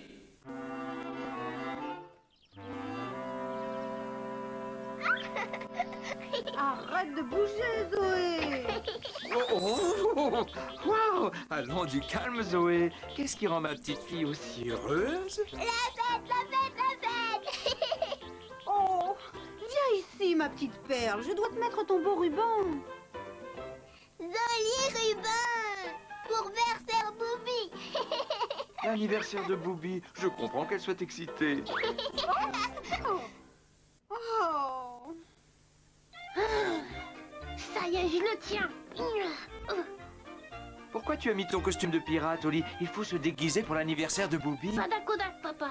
C'est pour jouer avec Billy après la fête. Oh. Oui, on est des grands maintenant. Trop grands pour jouer à une fête de tout petits. C'est pour ça qu'on va organiser les jeux et les travaux manuels. Ah, je vois. Et quand les tout petits seront fatigués, Billy et moi, on jouera aux pirates. Bonne idée. Vous voulez organiser les jeux des tout-petits? Ça n'est pas facile, je vous préviens. Il y aura pas de problème, papa. Boubi et Zoé sont que des petits-enfants. Bien sûr, ils auront envie d'aller faire la sieste tout de suite. Après, Billy et moi, on jouera aux pirates.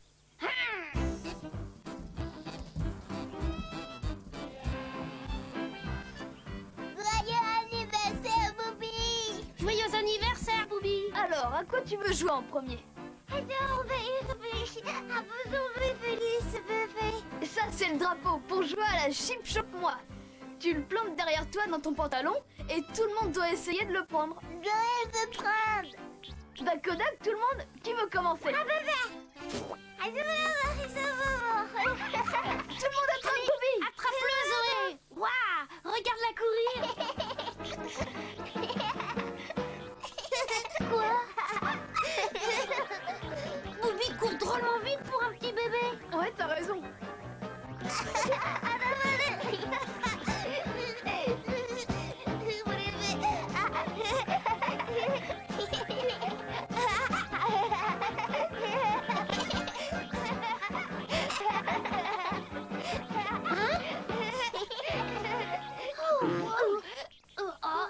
Je crois qu'on devrait garder un petit peu de notre énergie pour plus tard.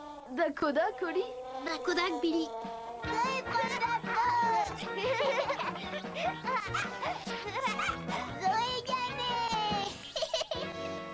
Ça fait déjà un jeu et une couche culotte en moins.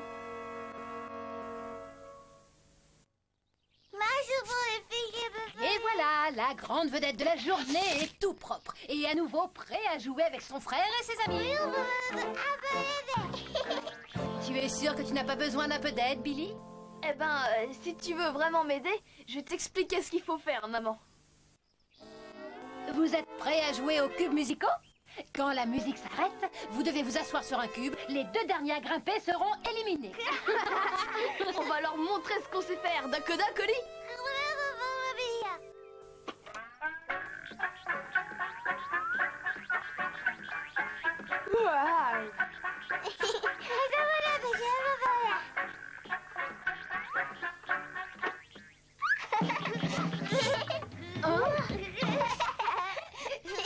Bon, Dakodak, cette fois on vous a laissé gagner.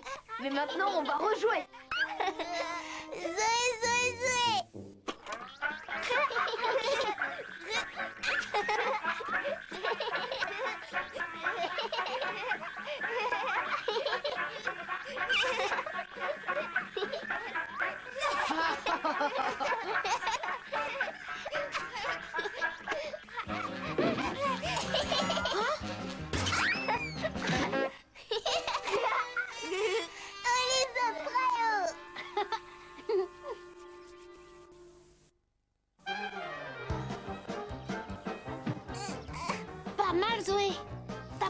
réussi à fixer l'antenne sur le robot.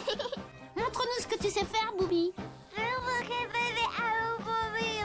Attention, cette antenne est très collante.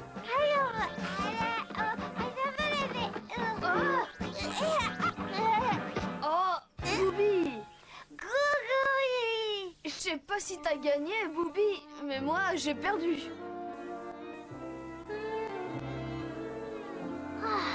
Je trouve que ces jeux de bébés sont très amusants pour eux. T'as raison, ils gagnent à chaque fois, mais j'ai l'impression qu'ils sont jamais fatigués. Ils jouent à quoi tous les deux?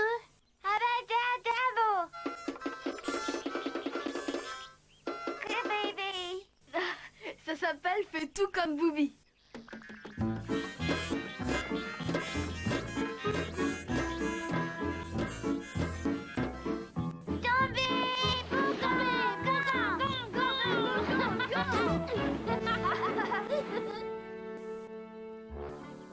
Dakodak, c'était amusant, mais vous avez besoin de vous reposer un petit peu.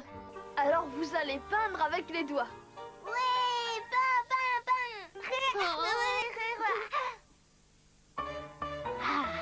Ça, c'était une bonne idée. Oh, ils ont besoin de faire quelque chose de calme.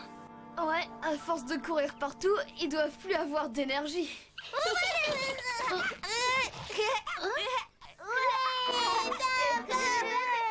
Hey, mais vous devez mettre la peinture sur le papier et pas sur votre figure. C'est vraiment pas Dakodak du tout, Zoé. Regarde ta belle robe. Si vous n'êtes pas capable de faire plus attention...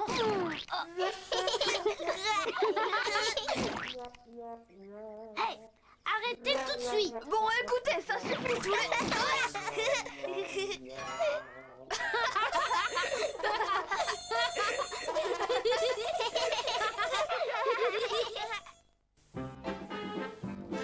Dakodak, Booby. Maintenant, tu peux ouvrir tes boîtes et regarder tes cadeaux. Oh, un casque de cosmonaute, c'est de la part de ton grand frère. Ça, c'est un cadeau de Zoé et de moi. C'est ton papa et ta maman qui t'offrent ces chaussons. C'est pour notre petit poussin. Je vous félicite tous les deux. Vous vous êtes très bien occupés des petits. Merci, papa. Mais on a juste essayé de se débrouiller. Alors, vous allez pouvoir larguer les amarres pour jouer aux pirates maintenant.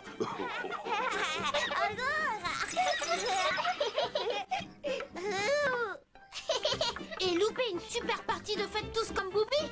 Pas question.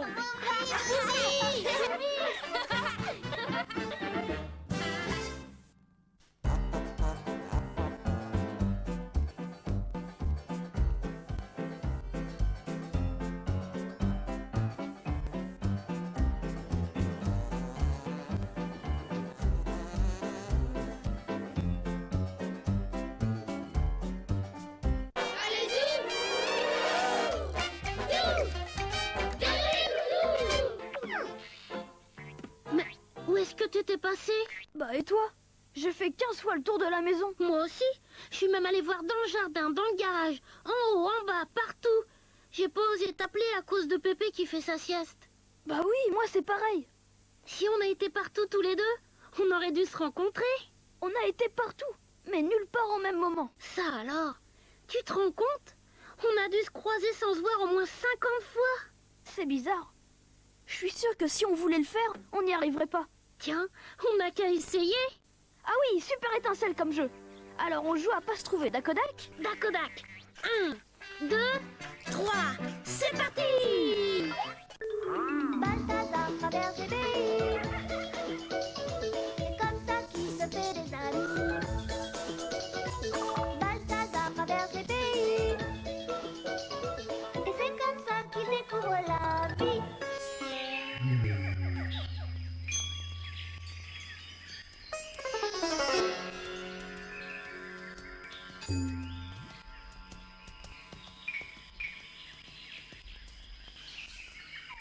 Te voilà.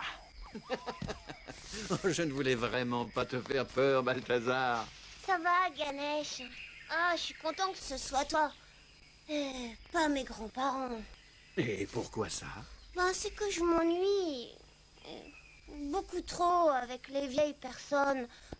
Sauf avec toi, bien sûr, Ganesh. Moi, j'ai envie d'aller ailleurs, rencontrer quelqu'un de bien plus jeune et de bien plus amusant.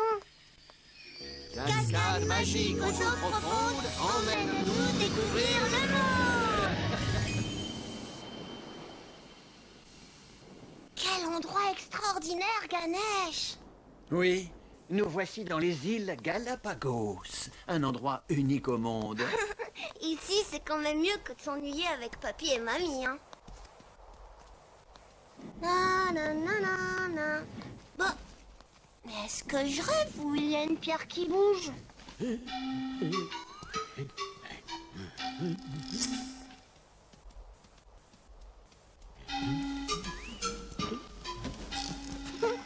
t'ai vu. Bah, qu'est-ce qui te prend? Un rocher ne doit pas bouger. Moi, un rocher? Oh, je suis une tortue géante. Et qui es-tu? Je suis Balthazar, le tigre. Eh bien, mon petit, voudrais-tu visiter mon domaine? Ah oui, j'aimerais bien. Enfin, je veux dire, nous serions ravis. Pas vrai, Ganesh? Avec grand plaisir. Alors, c'est parti.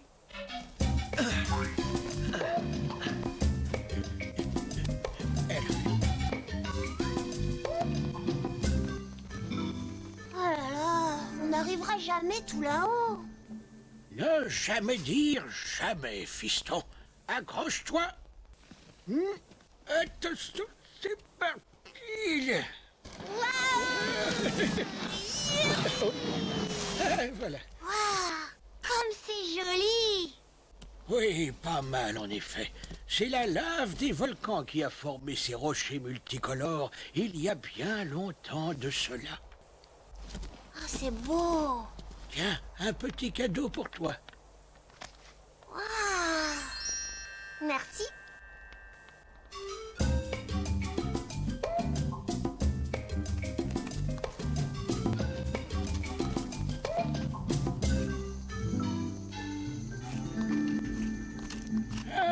Rien de tel qu'un bon gratouillage. Ah, et moi, est-ce que je pourrais?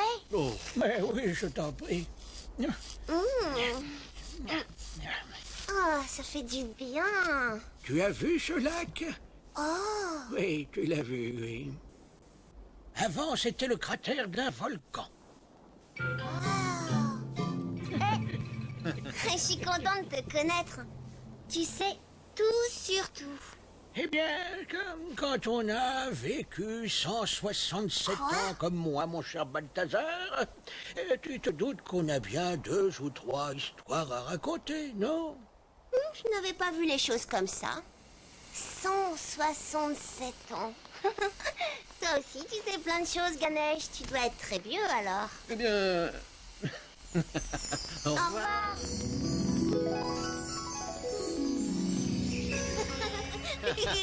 Mais où est-ce que tu files à cette allure, Balthazar? Je cours retrouver mon papy et ma mamie. Oh. Ah, je suis sûre qu'eux aussi, ils ont beaucoup de choses à m'apprendre. Et puis, je suis pressée de leur montrer ma pierre de lave. Qui sait? Elle est peut-être aussi vieille qu'eux. Mais c'est pour rire, Ganesh.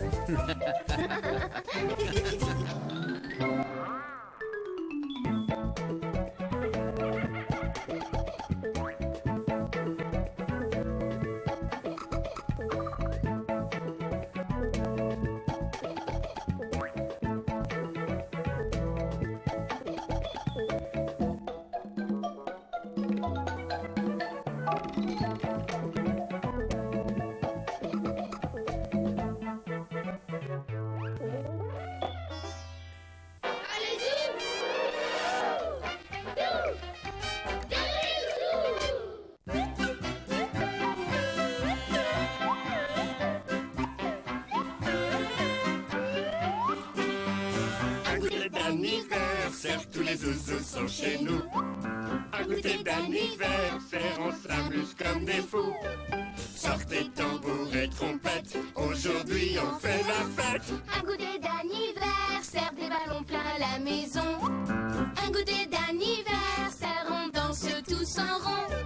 Sortez tambour et trompette, aujourd'hui on fait la fête. Un goûter d'anniversaire, des bougies sur le gâteau. Un goûter d'anniversaire, tout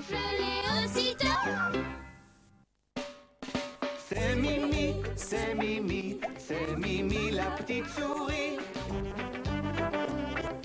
Mimi la souris.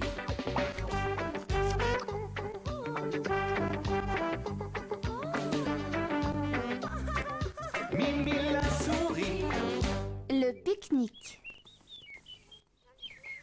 Quelle belle journée pour un pique-nique. Bonjour Mimi.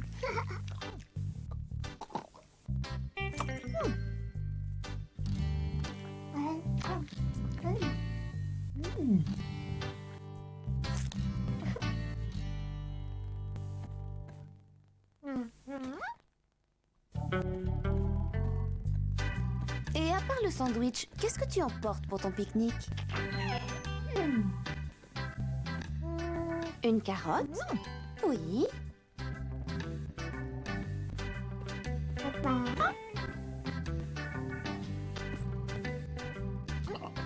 Une bouteille de limonade? Oui.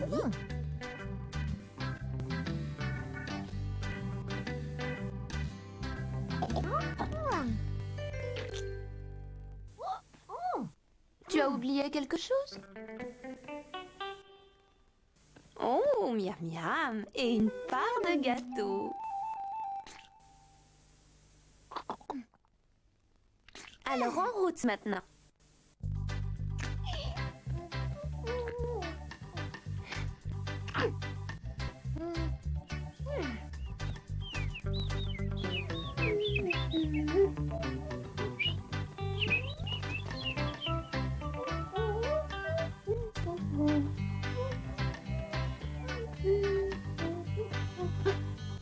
Oh, ces pommes ont l'air délicieuses.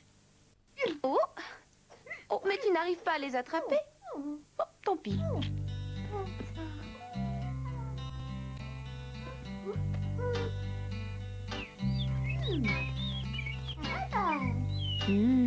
L'endroit semble agréable.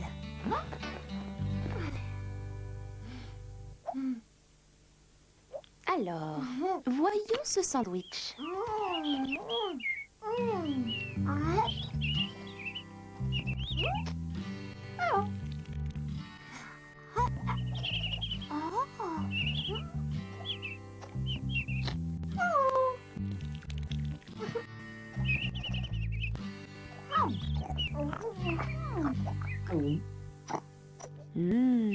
Et maintenant la carotte.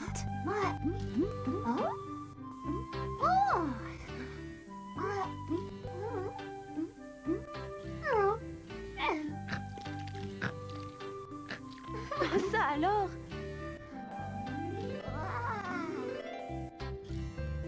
Oh, quelle chaleur! Que dirais-tu d'un verre de limonade?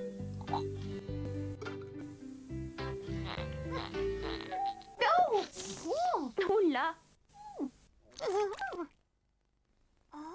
C'est pas grave.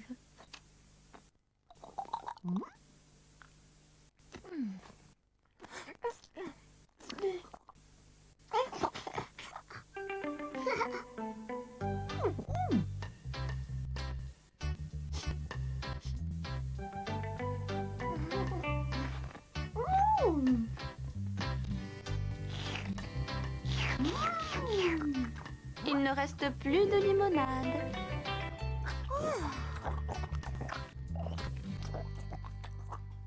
Oh oh, ni de gâteau.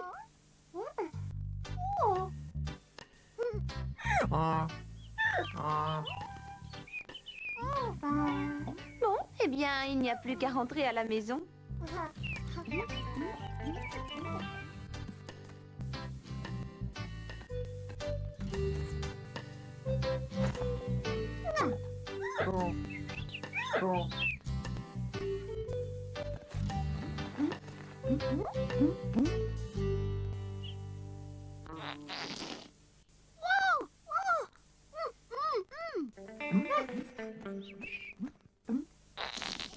Oh, comme c'est gentil. Merci.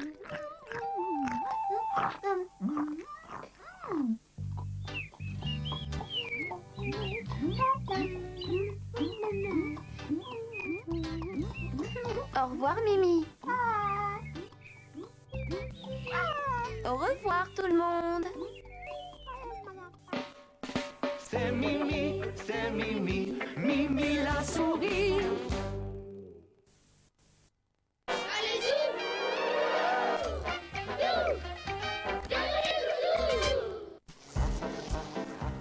C'est Rolly, Polly, Oli, Mini malin tout rond. Au pays des cercles et des sphères, c'est bien lui le plus mignon. Oh oui. Youpi. Hurrah. Hurrah.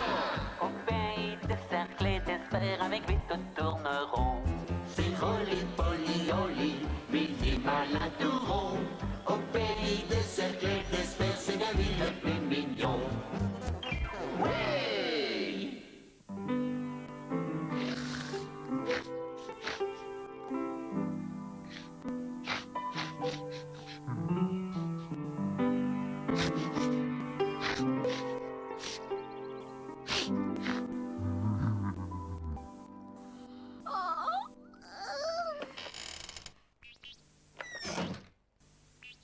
Bonjour Zoé. Bonjour, papa. Cette porte aurait besoin d'un peu d'huile. Bonjour. Comment vas-tu, Oli? Il fait drôlement chaud, tu trouves pas?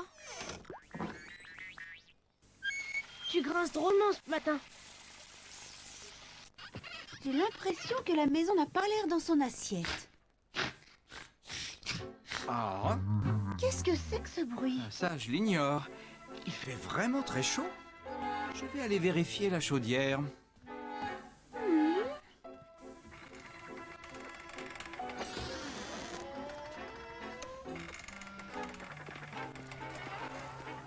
Voyons un peu si tout fonctionne bien. Je vais huiler toutes ces machines, ça leur fera du bien.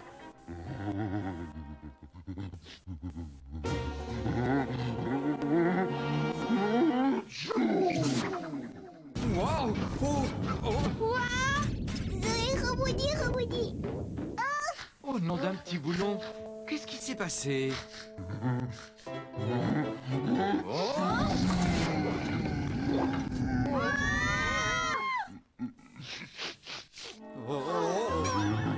Il faut sortir de la maison avant que ça recommence. Hein? Allez! Extra boule de gomme. Papa, qu'est-ce qui se passe? Hein? Oh. C'est peut-être le fourneau qui a perdu un de ses joints. Maison à choum. Maison à choum. Regardez, la maison n'a pas l'air en pleine forme. C'est vrai, elle est un peu verte autour des pignons et ses fenêtres sont branlantes. Zoé a tout à fait raison. Je crois que notre pauvre maison a dû attraper un très gros rhume. Dac. Notre maison a un rhume. Oh, pauvre maison. Surtout, ne bougez pas, je reviens tout de suite. Pauvre maison. Je vais voir si c'est grave. Il faut prendre sa température.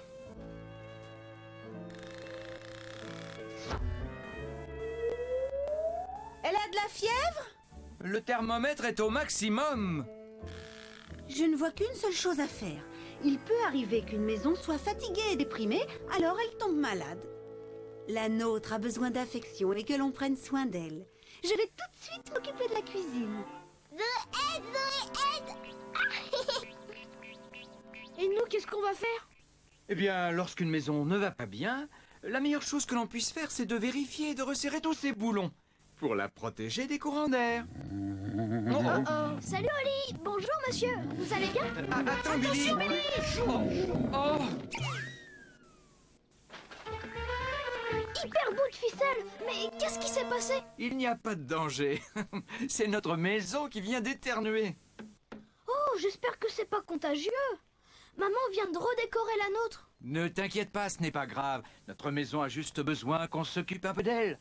On va lui refaire une beauté et la réviser de fond en comble. Qu'est-ce que tu cherches, Billy? Vous n'auriez pas vu Carbone par hasard? Maman voudrait lui donner un bain. Pas vu. Mais je te promets qu'on va regarder. On va nettoyer la maison de la cave au grenier. Si Carbone est là, on va la trouver. Jolie maison, Zoé t'aime. Si nous changeons les joints, la maison se sentira bien. voilà. Maintenant, elle doit être en pleine forme.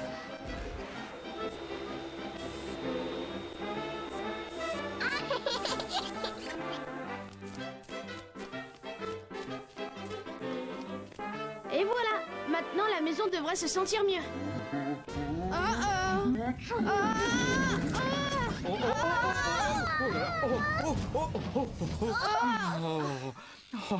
Mais mince, quel choc! Cette maison avait besoin de plus de réparation que je ne le croyais. Carbone! Carbone, où es-tu?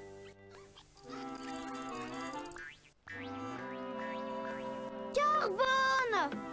On a tout lavé, récuré, resserré, fermé, changé, fixé, réparé et rangé. On a nettoyé à fond tout ce qu'il était possible de nettoyer.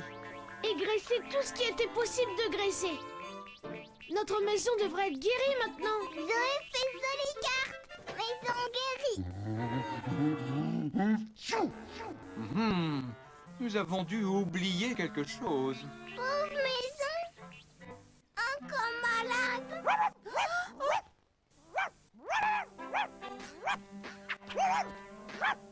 Qu'est-ce qu'il y a, Spot? Quoi? Ah bon? Mais qu'est-ce qu'il dit? Je n'ai pas tout compris. Calme-toi, Spot. Je n'arrive pas à comprendre ce que tu dis. Cheminée maison pas nettoyée. Oh, c'est vrai. Il doit y avoir un tas de choses dedans. Je me souviens qu'une fois j'avais un poil coincé dans le nez, ça me faisait éternuer, je pouvais plus m'arrêter. Ça fait des années qu'on n'a pas ramoné cette cheminée. Vous êtes prêts? On va lui faire un bon ramonage.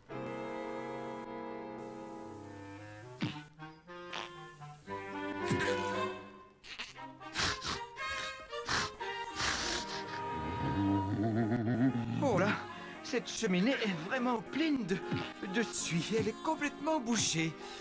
Ça vient. Ça y est! Attention, papa! Elle va éternuer! C'est Carbone! Pauvre Carbone, elle devait être coincée dans notre cheminée. Ah, te voilà, Carbone. Est-ce qu'elle va bien? Oui, mais elle est vraiment très très sale. Maman a raison, tu as besoin d'un bain.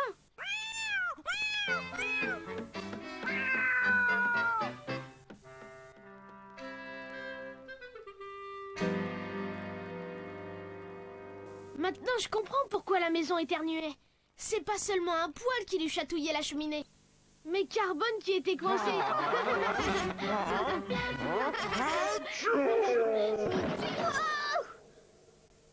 C'est pas vrai!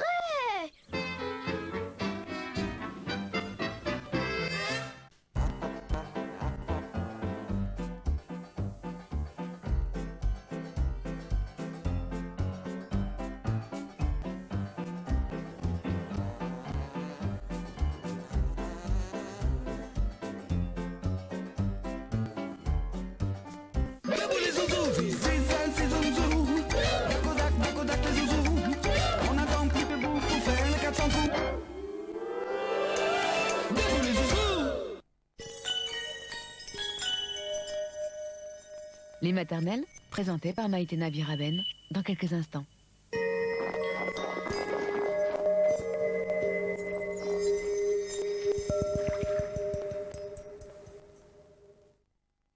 Allô, oui, bonjour.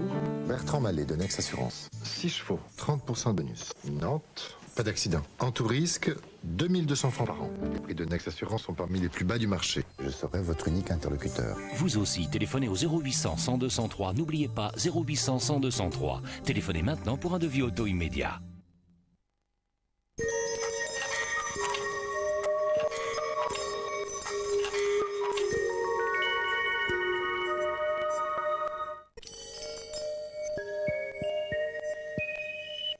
Pour les fêtes. Comment glisser une pointe d'amour dans vos chapons, poissons, calissons. Mesdames et messieurs, nous allons faire le tour de ce patrimoine breton. Et pas seulement. Jean-Luc Petit-Renaud nous révélera les traditions festives de la Savoie, de l'Alsace, du Sud-Ouest. Car chacune a ses saveurs, ses parfums, son velouté, ses couleurs. Si ça c'est pas un plat de fête, les enfants, je ne m'y connais plus. Carte postale gourmande spéciale fête, du dimanche au vendredi à midi et à 19h sur le câble et le satellite.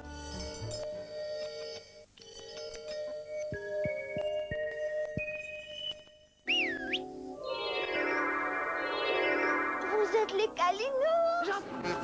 Comment les Kalinours vont empêcher le méchant magicien de régner à la place de la princesse?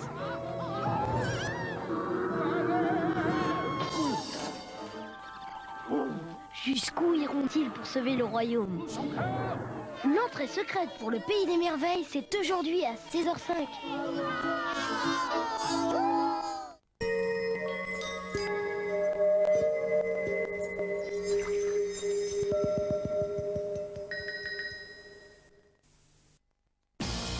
Désormais, la lessive liquide Le Chat se concentre et change de forme. Nouveau Le Chat Liquids, la plus simple façon de doser. Un seul liquide suffit pour une machine. La dose se dissout parfaitement dès les basses températures et libère sa puissance concentrée au cœur même de votre linge. Résultat, une propreté absolue et un linge parfaitement respecté. Nouveau Le Chat Liquids, à vous de l'essayer.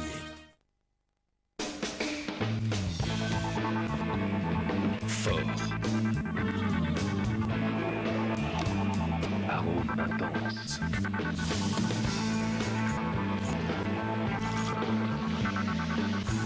Justement corsé.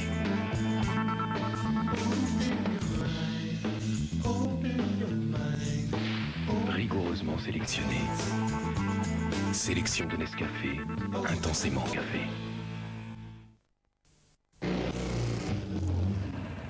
Quand vous avez un bouton de fièvre, ne vous cachez plus. Traitez-le avec Activir. Dès les premiers picotements, ou même si le bouton est déjà là, Activir est efficace et agit rapidement. Activir crème et votre visage retrouve son sourire. Ceci est un médicament ne pas utiliser avant 6 ans.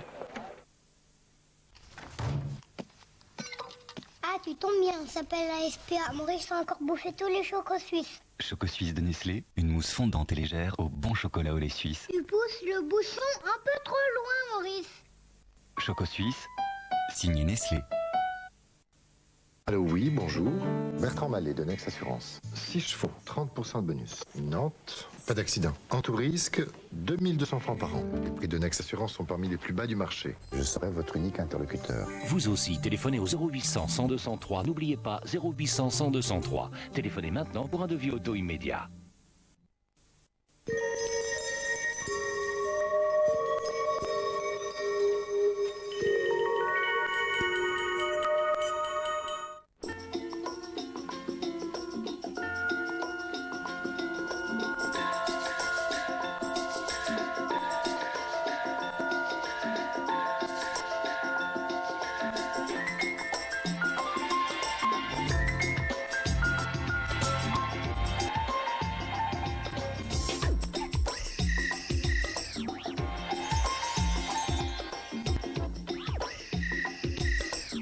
Bonjour à tous, soyez les bienvenus sur le plateau des maternelles. Nous poserons notre question du jour, comme d'habitude, au professeur Marcel Ruffo, qui viendra nous dire, nous rassurer, si notre enfant n'est pas encore propre et qu'il doit rentrer en maternelle, que faut-il faire?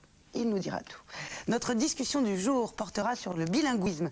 Être bilingue dès le plus jeune âge, est-ce un atout pour la scolarité des enfants et pour leur ouverture sur le monde? Quels sont les écueils à éviter? Avec nous pour en parler, une sociolinguiste, un sociologue et des parents. Une sociologue, pardon.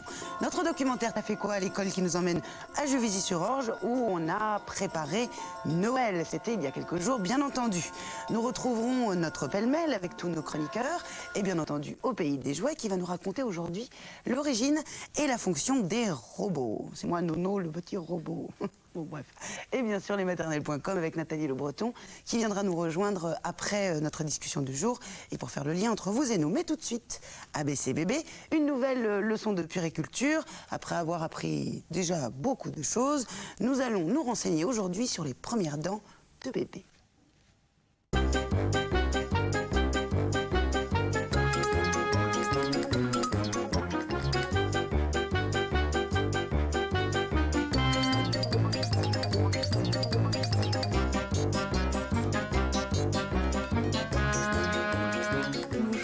Bonjour Sandrine. Je vous amène Anaïs. Bonjour Anaïs. Qui a 7 mois et qui est en pleine poussée dentaire. Oh oui, ça se voit, elle a l'air un petit peu... Elle est un peu grognon, fatiguée. Elle a pas l'air très bien là. Elle a des petits boutons aux fesses. D'accord, donc ça ce sont les signes effectivement classiques que les dents poussent, sont en train de pousser. Alors c'est vrai qu'il y a plusieurs signes. Le fait qu'effectivement elles soient grognon, que les fesses... C'est joli ça. Que les fesses soient un peu abîmées. Parfois aussi, certains enfants ont une hypersalivation, d'autres ont une petite fièvre. Certains ont des érythèmes fessiers parfois même importants. On peut même avoir parfois des otites créées par les poussées dentaires. D'accord. Alors, malgré tout, quand même, c'est vrai que les dents de lait doivent être surveillées, bien entretenues, très tôt, parce qu'elles sont vraiment essentielles pour la santé des dents définitives. C'est vrai que ces poussées dentaires sont souvent douloureuses pour les enfants. C'est vrai qu'on n'apprécie pas trop ces moments lancinants dans la journée. Puis en tant que parent, on est un petit peu désemparés parce qu'entre les recettes de grand-mère, de passer du sucre, et puis la douleur des enfants. Alors le morceau de sucre, c'est vrai que c'est vraiment quelque chose à ne pas faire. Parce qu'en fait, on va, avec le sucre, abîmer la gencive et on risque d'avoir des inflammations très importantes de la bouche. Donc c'est vrai qu'on n'utilise surtout pas de morceau de sucre pour ouvrir et pour aider la dent à sortir. Par contre, il y a des choses qui peuvent effectivement calmer très rapidement le bébé. D'abord, pour la douleur, c'est vrai qu'on peut utiliser des médicaments. Regarde, oui. Que c'est joli ça. Des médicaments qui peuvent calmer la douleur et puis éventuellement aussi lutter contre la petite fièvre que votre puce peut avoir. Donc ça, c'est à voir avec votre médecin. Il vous donnera un médicament parfaitement adapté à l'âge et au poids d'Anaïs, bien évidemment. Alors sinon, eh bien, il y a aussi des moyens de calmer dans la journée. Par exemple, vous pouvez faire des massages en appliquant plusieurs fois un baume dentaire sur les gencives de votre bébé. Alors ce baume, on peut l'utiliser à tout moment dans la journée. Il suffit simplement donc d'en mettre, d'en prendre un petit peu, de le masser sur les gencives inférieures. Tout simplement.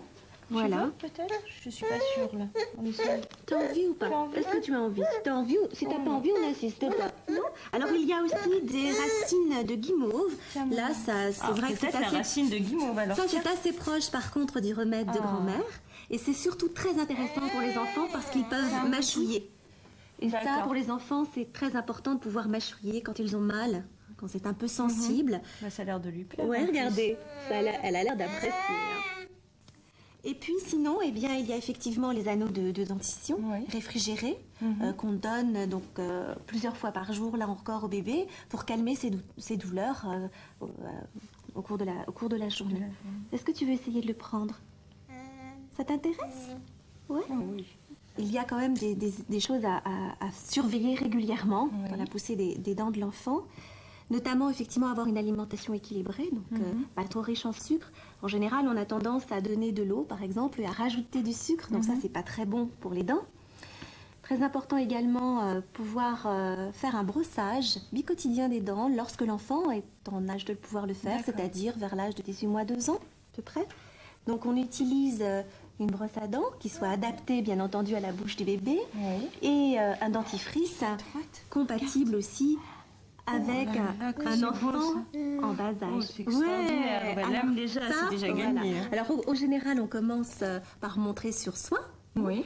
Donc par imitation, progressivement, vous voyez, elle prend très bien déjà la brosse à dents. La brosse à dents, et elle la met déjà très bien dans la bouche. Voilà, donc ensuite, elle le fera elle-même, avec votre présence, bien évidemment. Et puis, c'est quelque chose un apprentissage très tôt permettra effectivement qu'elle pense spontanément, d'elle-même plus tard, à se brosser très régulièrement les dents. Alors, le fluor, c'est très important. Donc, Anaïs en a déjà. Depuis la naissance, oui. Voilà, donc c'est vrai. Sous forme de gouttes. Sous forme de gouttes. Alors, ce fluor permet bien évidemment de renforcer l'émail. Donc, c'est très important que les enfants en bénéficient dès leur plus jeune âge. Le seul point important, c'est que la quantité, la posologie sera déterminée par votre médecin. C'est vraiment une prescription médicale et on ne choisit pas soi-même de donner du fluor. C'est le médecin qui va déterminer avec vous la façon de le donner, soit en gouttes, soit en petits comprimés, etc. Donc ça, c'est vraiment votre médecin qui détermine la prescription. Un des derniers points très importants, c'est la visite chez un dentiste lorsque votre enfant aura 2 ans, 2 ans et demi, 3 ans. Il faut absolument que vous puissiez l'emmener régulièrement chez le dentiste pour qu'il puisse regarder un petit peu comment ces dents de lait se comportent, si elles ne sont pas abîmées. Si c'est le cas, s'il y a par exemple des caries, il est très important de les soigner parce qu'effectivement, ça permet de protéger les dents définitives par la suite. Bah alors, on va te laisser la brosse à dents, hein, parce que là, je crois que c'est ça déjà lui gagné. plaît bien. Voilà, elle l'a bien adopté. Bah, écoutez, à bientôt avec ces nouvelles dents.